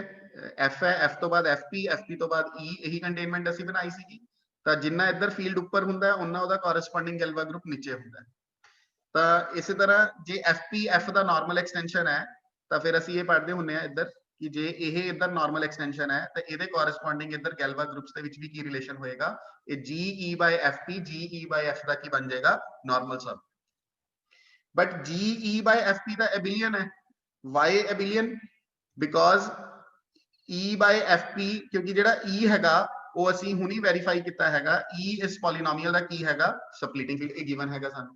ਹੁਣ ਅਗਰ ਇਹ ਸਪਲਿਟਿੰਗ ਫੀਲਡ ਹੈ, ਇਸ ਪੋਲੀਨੋਮੀਅਲ ਨੂੰ ਅਸੀਂ ਓਵਰ f ਕੰਸੀਡਰ ਕੀਤਾ, ਇਹਨੂੰ ਓਵਰ fp ਵੀ ਤਾਂ ਕੰਸੀਡਰ ਕਰ ਹੀ ਸਕਦੇ ਆ। ਜੇ f ਦੇ ਓਵਰ ਕੰਸੀਡਰ ਕੀਤਾ ਤਾਂ fp ਦੇ ਓਵਰ ਵੀ ਕਰ ਸਕਦੇ ਆ। ਤੇ ਉਹੀ ਵਾਲਾ ਰਿਜ਼ਲਟ ਜੋ ਹੁਣੀ ਆਪਾਂ ਪਿਛਲੇ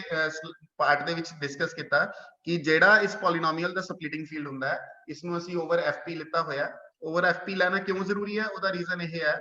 ਕਿਉਂਕਿ f ਦੇ ਵਿੱਚ ਜਿਸ ਫੀਲਡ ਦੇ ਉੱਪਰ ਇਹਨੂੰ ਲੈ ਕੇ ਚੱਲੋਗੇ ਉਹਦੇ ਵਿੱਚ nth ਰੂਟ ਆਫ ਯੂਨਿਟੀ ਹੋਣਾ ਚਾਹੀਦਾ ਹੈ। ਤਾਂ f ਦੇ ਵਿੱਚ ਤਾਂ ਹੈ ਨਹੀਂ ਸੀਗਾ nth root of unity, but fp ਦੇ ਵਿੱਚ ਹੈਗਾ। ਤਾਂ ਇਸ ਕਰਕੇ ge by fp ਨੂੰ ਅਸੀਂ ਕਹਿ ਸਕਦੇ ਹਾਂ ਉਸ ਐਗਜ਼ਾਮਪਲ ਦੇ ਅਕੋਰਡਿੰਗਲੀ ਕਿ ge by fp ਕੀ ਹੋਏਗਾ, ਐਬਿਲੀਅਨ ਹੋਏਗਾ।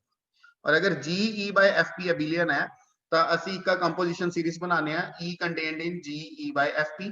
identity is contained in ge by fp and ge by fp is contained in ge by f। ਇਹ ਇੱਕ ਨਾਰਮਲ ਸੀਰੀਜ਼ ਹੋਗੀ।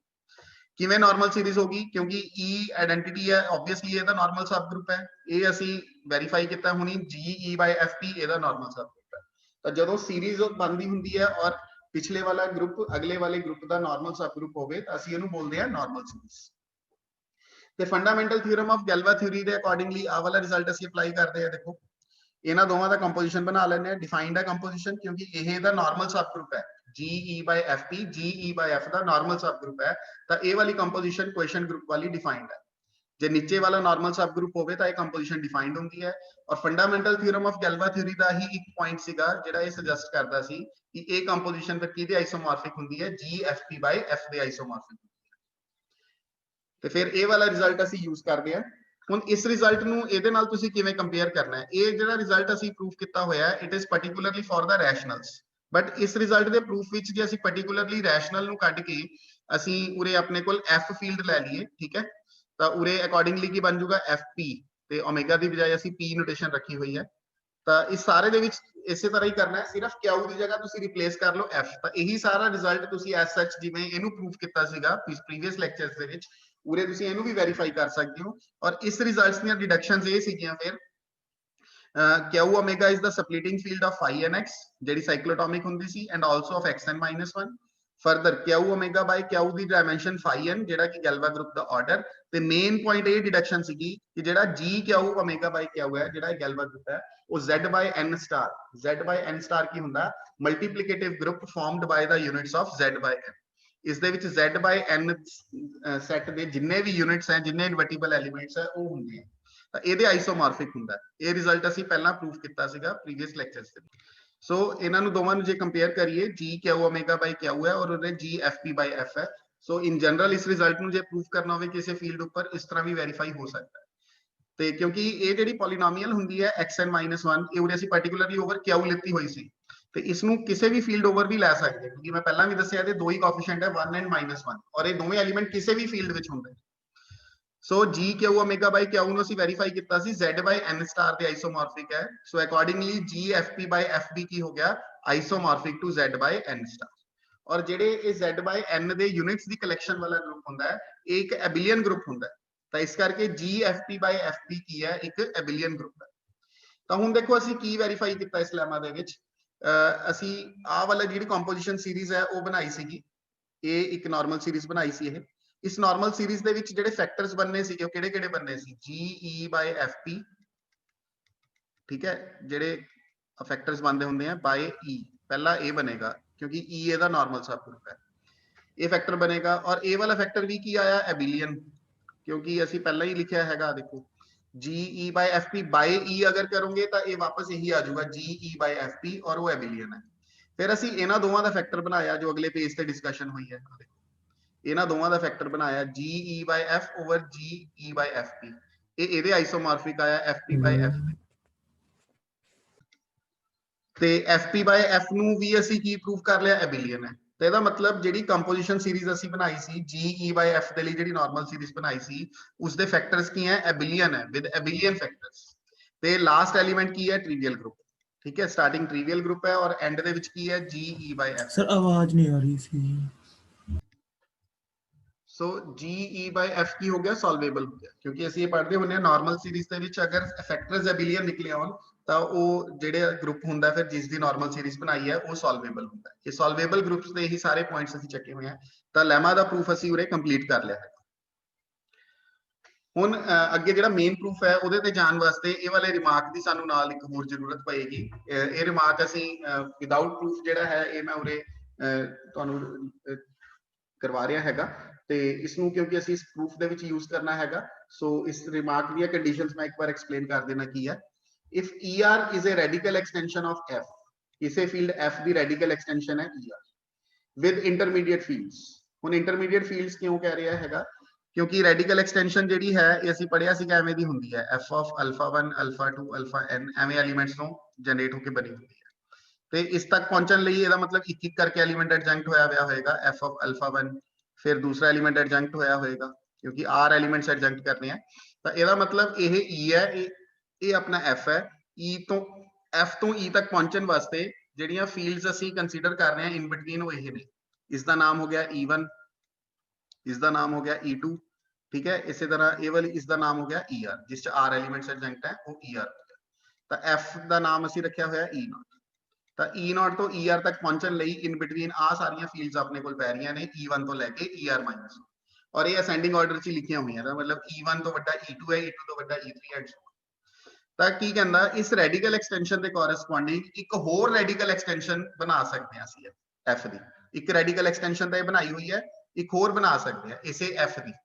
ਔਰ ਉਸ ਦਾ ਨਾਮ ਉਹਨੇ ਰੱਖਿਆ e-s ਪੂਰੇ ਅਸੀਂ ਲਿਖ ਲੈਂਦੇ ਹਾਂ ਉਹਨੂੰ e-s ਵਿਦ ਇੰਟਰਮੀਡੀਏਟ ਫੀਲਡਸ ਉਹਦੀਆਂ ਇੰਟਰਮੀਡੀਏਟ ਫੀਲਡਸ ਮੰਨ ਲਓ ਇਹ ਨੇ e1 e2 e-s-1 ਇਹ ਉਹਦੀਆਂ ਇੰਟਰਮੀਡੀਏਟ ਫੀਲਡਸ ਹੈ ਠੀਕ ਹੈ ਰਿਟਨ ਇਨ ਦਾ ਅਸੈਂਡਿੰਗ ਆਰਡਰ ਤੇ ਕੀ ਕੰਡੀਸ਼ਨਸ ਹੈ ਜਿਹੜਾ ਪੁਰਾਣੇ ਵਾਲਾ ਰੈਡੀਕਲ ਐਕਸਟੈਂਸ਼ਨ ਸੀਗਾ er ਫਸਟ ਪੁਆਇੰਟ ਤੁਸੀਂ ਚੈੱਕ ਕਰ ਸਕਦੇ ਹੋ ਇਹ ਵਾਲਾ ਜਿਹੜਾ ਪੁਰਾਣੇ ਵਾਲਾ ਰੈਡੀਕਲ ਐਕਸਟੈਂਸ਼ਨ ਸੀ ਉਹ ਇਸ ਨਵੇਂ ਵਾਲੇ ਰੈਡੀਕਲ ਐਕਸਟੈਂਸ਼ਨ ਦੇ ਵਿੱਚ ਕੰਟੇਨਡ ਹੋਏਗਾ er ਮਸਟ ਕੰਟੇਨਡ ਇਨ e-s e-s ਨਾਰਮਲ ਐਕਸਟੈਂਸ਼ਨ ਹੋਏਗਾ f ਦਾ ਇਸ f ਦਾ ਇਹ ਹੋਏਗਾ ਨਾਰਮਲ ਐਕਸਟੈਂਸ਼ਨ ਤੇ third point which is the most important ei' is a splitting field of a polynomial of the form xmi minus bi belonging to E dash I minus 1 ਤਾਂ ਆ ਜਿਹੜੀਆਂ intermediate fields ਅਸੀਂ construct ਕੀਤੀਆਂ ਤਾਂ ਇਸ ਦੇ ਲਈ ਕੀ ਹੋਏਗਾ ਜੇ ਅਸੀਂ ਕਹਿ ਰਹੇ ਹਾਂ ਕਿ E1 dash x ਦੇ ਵਿੱਚੋਂ ਅਸੀਂ ਆ ਇੱਕ ਪੋਲੀਨੋਮੀਅਲ ਚੂਜ਼ ਕੀਤੀ x m1 minus b1 ਮੈਂ ਅਕੋਰਡਿੰਗਲੀ ਉਰੇ ਲਿਖ ਲਿਆ ਹੈਗਾ ਕਿਉਂਕਿ ਉਰੇ mi minus bi ਲਿਖਿਆ ਤਾਂ E0 ਦੇ ਉੱਪਰ ਪਹਿਲਾਂ ਅਸੀਂ ਗੱਲ ਕਰਾਂਗੇ ਜੇ 1 ਲਈ ਲੈਣਾ ਤਾਂ ਉਰੇ E0 ਦਾ ਮਤਲਬ ਇਹੀ ਹੋ ਗਿਆ f ਦੇ ਉੱਪਰ ਠੀਕ ਹੈ E0 dash means f ਤਾਂ ਇਸ ਪੋਲੀਨੋਮੀਅਲ ਜਿਹੜੀ f ਦੇ ਓਵਰ ਕੰਸੀਡਰ ਕੀਤੀ ਉਹਦਾ ਸਪਲਿਟਿੰਗ ਫੀਲਡ E1 dash ਜਦੋਂ ਪੋਲੀਨੋਮੀਅਲ E1 dash ਦੇ ਉੱਪਰ ਕੰਸੀਡਰ ਕੀਤੀ ਉਹਦਾ ਸਪਲਿਟਿੰਗ ਫੀਲਡ E2 dash ਜਦੋਂ E2 dash ਦੇ ਓਵਰ ਕੰਸੀਡਰ ਕੀਤੀ ਤਾਂ ਇਹਦਾ ਸਪਲਿਟਿੰਗ ਫੀਲਡ E3 dash ਇਸੇ ਤਰ੍ਹਾਂ ਅੱਗੇ ਦੀ ਅੱਗੇ ਮਤਲਬ ਅਗਲੇ ਸਟੈਪ ਵਾਲਾ ਜਿਹੜਾ ਹੈਗਾ ਉਹ ਪ੍ਰੀਵੀਅਸ ਸਟੈਪ ਦੇ ਉੱਪਰ ਜਿਹੜੀ ਫੀਲਡ ਹੈਗੀ ਆ ਉਹਦੀ ਇਸ ਟਾਈਪ ਦੀ ਪੋਲੀਨੋਮੀਅਲ ਦਾ ਕਿਸ ਟਾਈਪ ਦੀ polynomial xm minus b type ਦੀ ਪੋਲੀਨੋਮੀਅਲ ਦਾ ਸਪਲਿਟਿੰਗ ਫੀਲਡ ਹੋਏਗਾ ਇਹੋ ਜੀ ਰੈਡੀਕਲ ਐਕਸਟੈਂਸ਼ਨ f ਦੀ ਬਣ ਸਕਦੀ ਹੈ ਇਹ ਰਿਮਾਰਕ ਸਾਨੂੰ ਇਹ ਸੁਜੈਸਟ ਕਰਦਾ ਹੈ Now, in view of the remark 3.1, if a polynomial fx is solvable by radicals, क्योंकि हुन असी main proof पे आगे है गए theorem दे वापस lemma complete कर लिया remark भी study कर लिया हुन main proof पे आ गए हुन main proof दे विच साडी की assumption हैगी है कि जेडी given polynomial सी fx belonging to capital Fx it is solvable by radicals ਤਾਂ ਜੇ solvable by radicals है तो ਇਹਦਾ मतलब ਇਹਦੀ splitting field ਕਿਸੇ ਨਾ ਕਿਸੇ radical extension ਦੇ ਵਿੱਚ contain so we may without any loss of generality assume that splitting field of E of fx is contained in a radical extension ER of f such that ਤਾਂ ਇਹ remark ਦੇ ਹੀ ਅਸੀਂ points ਲਿਖ ਰਹੇ ਹਾਂ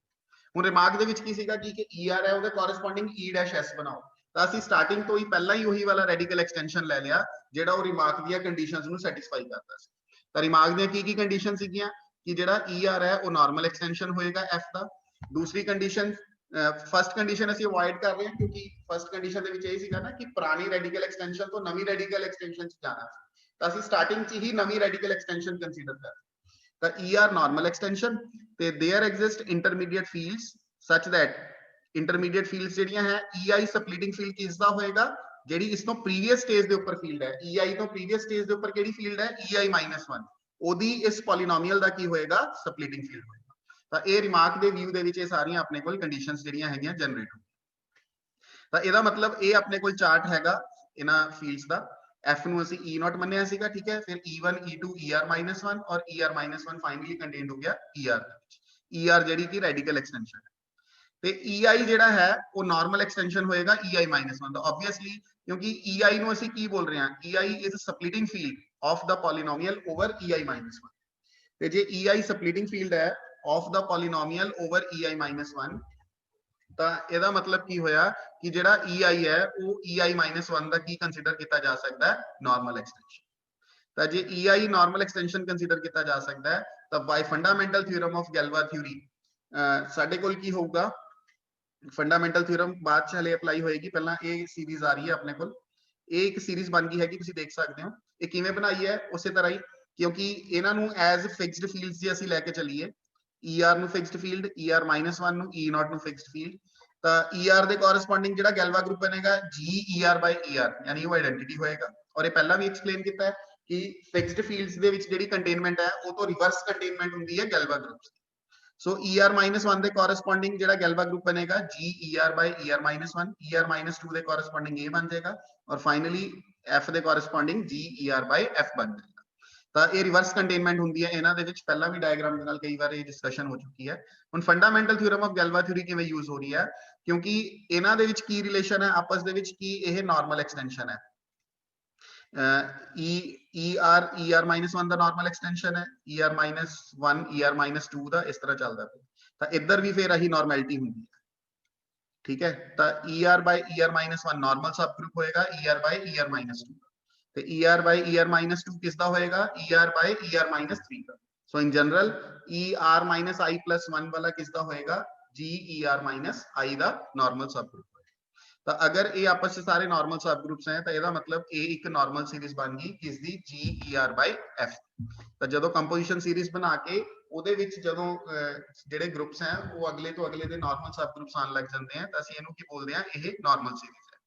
ਕਿਉਂਕਿ ਅਸੀਂ E by F ਨੂੰ ਸੋਲਵੇਬਲ ਪ੍ਰੂਫ ਕਰਨਾ ਹੈ ਤਾਂ ਨਾਰਮਲ ਸੀਰੀਜ਼ ਸਾਨੂੰ ਕੰਸਟਰਕਟ ਕਰਨੀ ਪੈਣੀ ਸੀ ਬਟ ਉਰੇ ਹਲੇ ਨੋਟ ਕਰੋ ਅਸੀਂ E by F ਦੀ ਨਹੀਂ ਬਣਾਈ ਨਾਰਮਲ ਸੀਰੀਜ਼ ਅਸੀਂ ER by F ਦੀ ਬਣਾਈ ਹੈ ਅਸੀਂ ਪ੍ਰੂਫ ਤਾਂ E by F ਨੂੰ ਸੋਲਵੇਬਲ ਪ੍ਰੂਫ ਕਰਨਾ ਹੈ ਬਟ ਫਿਲਹਾਲ ER by F the normal series ਬਣਾਈ ਹੈ ਤਾਂ ਪਹਿਲਾਂ ER by F ਨਾਰਮਲ ਜਿਹੜਾ ਹੈ ਸੋਲਵੇਬਲ ਪ੍ਰੂਫ ਹੋਏਗਾ ਤੇ ਫਰਦਰ ਇਹ ਵਾਲੀ ਕੰਪੋਜੀਸ਼ਨ ਵੀ ਸਾਨੂੰ ਫੰਡਾਮੈਂਟਲ ਥਿਊਰਮ ਹੀ ਸੁਜੈਸਟ ਕਰਦੀ ਹੁੰਦੀ ਹੈ ਕਿ ਇਹਨਾਂ ਦਾ ਕੰਪੋਜੀਸ਼ਨ ਬਣਾ ਲਓ, ਯਾਨੀ ਕਿ ਹਰੇਕ ਦੋ ਦਾ ਅਸੀਂ ਬਣਾ ਰਹੇ ਹਾਂ, ਜਿਵੇਂ ਇਹਦੇ ਅਪੋਨ ਚ ਇਹਨੂੰ ਇਸ ਦੇ ਅਪੋਨ ਚ ਇਹਨੂੰ ਲੈ ਕੇ ਬਣਾਵਾਂਗੇ, r-2 ਵਾਲੇ ਨੂੰ ਉੱਪਰ ਰੱਖਾਂਗੇ, r-1 ਵਾਲੇ ਨੂੰ ਨੀਚੇ ਰੱਖਾਂਗੇ। ਸੋ ਇਨ ਜਨਰਲ r-i ਵਾਲਾ ਉੱਪਰ ਆਏਗਾ, r-i+1 ਵਾਲਾ ਨੀਚੇ ਆਏਗਾ, ਔਰ ਇਹ ਕਿਹਦੇ ਆਈਸੋਮੋਰਫਿਕ ਹੁੰਦਾ ਹੈ, GER-i+1 by GR-i। ਇਹ ਵੀ fundamental theorem of Galois theory ਦੇ ਪੁਆਇੰਟ ਚੋਂ ਆਇਆ, ਤੇ ਇਹ ਜਿਹੜਾ ਹੈਗਾ ਇਹ ਸੋਲਵੇਬਲ ਹੈ ਯੂਜ਼ਿੰਗ ਦਾ ਲੈਮਾ ਪ੍ਰੂਫਡ ਅਬਵ। ਹੁਣ ਇਹ ਕਿਵੇਂ ਸੋਲਵੇਬਲ ਹੋਇਆ, ਹੁਣ ਇਹ ਚੀਜ਼ ਨੋਟ ਕਰੀਏ, ਆ ਚੀਜ਼ ਜਿਹੜੀ ਹੈ ਕਿਵੇਂ ਸੋਲਵੇਬਲ। ਲੈਮਾ ਦੇ ਵਿੱਚ ਅਸੀਂ ਇਹ ਪ੍ਰੂਫ ਕੀਤਾ ਸੀ ਕਿ ਜਿਹੜੀ ਇਹ ਪੋਲੀਨੋਮੀਅਲ ਹੈ ਅਗਰ ਬਿਲੋਂਗਿੰਗ ਟੂ f ਲਓਗੇ ਤਾਂ GE/f ਜਿਹੜਾ ਹੈਗਾ ਉਹ ਸੋਲਵੇਬਲ ਹੋਏ, ਬਿਲੋਂਗਿੰਗ ਟੂ fx ਲਓਗੇ। ਇਹ ਲੈਮਾ ਦਾ ਰਿਜ਼ਲਟ ਸੀਗਾ। ਹੁਣ ਉਰੇ ER-i ਹੈ, ER-i+1 ਹੈ, ਤਾਂ ਉਰੇ ਸਾਡੇ ਕੋਲ ਜਿਹੜੀ ਪੋਲੀਨੋਮੀਅਲ ਹੈ ਨੋਟ ਕਰੋ ਕਿ ਓਵਰ ER-i ਕਿਹੜੀ ਹੈਗੀ ਹੈ, MR-i -BR-i belonging to ER-i, ਇਹ ਹੈਗੀ ਆਪਣੇ ਕੋਲ। ਤੇ ਇਹਦਾ ਸਪਲਿਟਿੰਗ ਫੀਲਡ ਕੌਣ ਹੈ, ਇਸ ਤੋਂ ਅਗਲੀ ਸਟੇਜ ਵਾਲਾ ਫੀਲਡ, ਇਸ ਤੋਂ ਅਗਲੀ ਸਟੇਜ ਵਾਲਾ ਫੀਲਡ ਕਿਹੜਾ ਹੈ, ER-i+1। ਇਸ ਪੁਆਇੰਟ ਤੋਂ ਮੈਂ ਸਾਰਾ ਕੁਝ ਲੈ ਰਿਹਾ ਹੈਗਾ, ਆ ਜਿਹੜਾ ਸੈਕਿੰਡ ਪੁਆਇੰਟ ਸੀ ਕਿ ਇਹ ਪੋਲੀਨੋਮੀਅਲ ਅਗਰ EI-1 ਦੇ ਉੱਪਰ ਹੈ ਤਾਂ ਇਹਦਾ ਸਪਲਿਟਿੰਗ ਫੀਲਡ ਕੌਣ ਹੈ, EI। ਤਾਂ ਉਹੀ ਚੀਜ਼ ਉਰੇ ਮੈਂ ਲਿਖ ਰਿਹਾ, ਅਗਰ ਇਹ ਪੋਲੀਨੋਮੀਅਲ ER-i ਦੇ ਉੱਪਰ ਹੈ ਤਾਂ ਇਹਦਾ ਸਪਲਿਟਿੰਗ ਫੀਲਡ ਕੌਣ ਹੈ, ER-i+1। ਤੇ ਲੈਮਾ ਫਿਰ ਸਾਨੂੰ ਕੀ ਸੁਜੈਸਟ ਕਰਦਾ ਹੈਗਾ ਕਿ GE/f ਸੋਲਵੇਬਲ ਹੈ, ਤਾਂ ਉਰੇ ਅਸੀਂ ਕਿਹਨੂੰ ਕਵਾਂਗੇ ਸੋਲਵੇਬਲ, ER-i+1 by ER-i, ਕਿ ਇਹ ਵੀ ਕੀ ਹੈ, ਸੋਲਵੇਬਲ ਹੈ ਅਕੋਰਡਿੰਗ ਟੂ ਦਾ ਲੈਮਾ। ਤਾਂ ਅਗਰ ਇਹ ਸੋਲਵੇਬਲ ਹੈ ਯੂਜ਼ਿੰਗ ਦਾ ਲੈਮਾ ਪ੍ਰੂਫਡ ਅਬਵ। ਸੋ ਜਿਹੜੀ ਆ ਕੰਪੋਜੀਸ਼ਨ ਸੀਰੀਜ਼ ਅਸੀਂ ਬਣਾਈ ਸੀ, ਇਹ ਇੱਕ ਨਾਰਮਲ ਸੀਰੀਜ਼ ਹੈ ਜਿਸ ਦੇ ਫੈਕਟਰਸ ਕੀ, ਜਿਸ ਦੇ ਆਪਣੇ ਕੋਲ ਕੁਐਸਚਨ ਫੈਕਟਰਸ ਜਿਹੜੇ ਹੈ ਅਸੀਂ ਅਪਰੂਵ ਕਰ ਲਿਆ। ਕੁਐਸਚਨ ਫੈਕਟਰ ਜਨਰਲੀ ਅਸੀਂ ਬਣਾਏ ਹੋਏ ਕਿ ਸਾਰੇ ਕੁਐਸਚਨ ਫੈਕਟਰਸ ਕੀ ਹੈ, ਸੋਲਵੇਬਲ ਹੈ। ਤਾਂ ਜਦੋਂ ਸਾਰੇ ਕੁਐਸਚਨ ਫੈਕਟਰ ਸੋਲਵੇਬਲ ਹੋ ਜਾਂਦੇ ਆ ਤਾਂ ਇਹ ਜਿਹੜੇ ਵੀ ਗਰੁੱਪ ਦੀ ਨਾਰਮਲ ਸੀਰੀਜ਼ ਹੁੰਦੀ ਹੈ ਉਹ ਗਰੁੱਪ ਕੀ ਹੋ ਜਾਂਦਾ ਹੈ, ਸੋਲਵੇਬਲ। ਤਾਂ ਹੁਣ ਹਲੇ ER/f ਸੋਲਵੇਬਲ ਆਇਆ, ਬਟ ਇਸ ਚੀਜ਼ ਨੂੰ ਤੁਸੀਂ ਨੋਟਿਸ ਕਰੋ, E/f ਨੂੰ ਅਸੀਂ ਐਵੇਂ ਵੀ ਲਿਖ ਸਕਦੇ ਹਾਂ, ਆਈਸੋਮੋਰਫਿਕ ਟੂ GER/f by ER/e। ਇਹ ਵੀ ਫੰਡਾਮੈਂਟਲ ਥਿਊਰਮ ਤੋਂ ਤੁਸੀਂ ਕਹਿ ਸਕਦੇ ਹੋ। ਇਹ ਦੇਖੋ ER ਇਸ ਤਰ੍ਹਾਂ ਅਸੀਂ ਦੇਖ ਲੈਂਦੇ ਹਾਂ ਕਾਮਨ ਹੁੰਦਾ ਤਾਂ ਇਹ ਆਈਸੋਮੋਰਫਿਕ ਹੋ ਗਿਆ GE/f। ਤੇ ਉਰੇ ਇੱਕ ਤਰ੍ਹਾਂ ਨਾਲ ਤੁਸੀਂ ਇਸ ਰਿਜ਼ਲਟ ਨੂੰ ਇਹਦੇ ਨਾਲ ਕੰਪੇਅਰ ਕਰ ਸਕਦੇ ਹੋ ਕਿ ਜਦੋਂ ਅਸੀਂ ਇਹ ਚੀਜ਼ ਕਹਿੰਦੇ ਆ ਨਾ ਕਿ GE/f ਇਹਦੇ ਆਈਸੋਮੋਰਫਿਕ ਹੈ, ਤਾਂ E/f ਨੂੰ ਅਸੀਂ ਕਹਿੰਦੇ ਹੁੰਦੇ ਆ ਇਹ ਹੋਮੋਮੋਰਫਿਕ ਇਮੇਜ ਹੈ ਇਸ ਉੱਪਰ ਵਾਲੇ। ਕਿਉਂਕਿ ਨਾ ਜਦੋਂ ਕਿਸੇ ਦੋ ਗਰੁੱਪਸ ਦੇ ਵਿੱਚ ਹੋਮੋਮੋਰਫਿਜ਼ਮ ਹੁੰਦੀ ਹੈ G to H ਤੱਕ, ਫਿਰ ਅਸੀਂ ਇਹ ਕਹਿੰਦੇ ਹੁੰਦੇ ਆ ਕਿ G/kernel of F is isomorphic to image of F। ਤਾਂ ਇਮੇਜ F ਕੀ ਹੁੰਦੀ ਹੈ, it is the homomorphic image of G। ਤਾਂ ਤੁਸੀਂ ਇਹਦੇ ਨਾਲ ਕੰਪੇਅਰ ਕਰ ਸਕਦੇ ਹੋ, ਇੱਕ ਤਰ੍ਹਾਂ ਦਾ ਕਰਨਲ ਦਾ ਰੋਲ ਪਲੇ ਕਰ ਰਿਹਾ ਹੈਗਾ। ਤਾਂ E/f ਕਿਸ ਦੀ ਹੋਮੋਮੋਰਫਿਕ ਇਮੇਜ ਹੋਗੀ, ER/f। ਔਰ every homomorphic image of solvable group is solvable। So GER/f अगर सॉल्वेबल है तो GE/f भी की प्रूव हो गया सॉल्वेबल, और यही ਅਸੀਂ वेरीफाई करना। So this is all about the theorem. This is a very very important.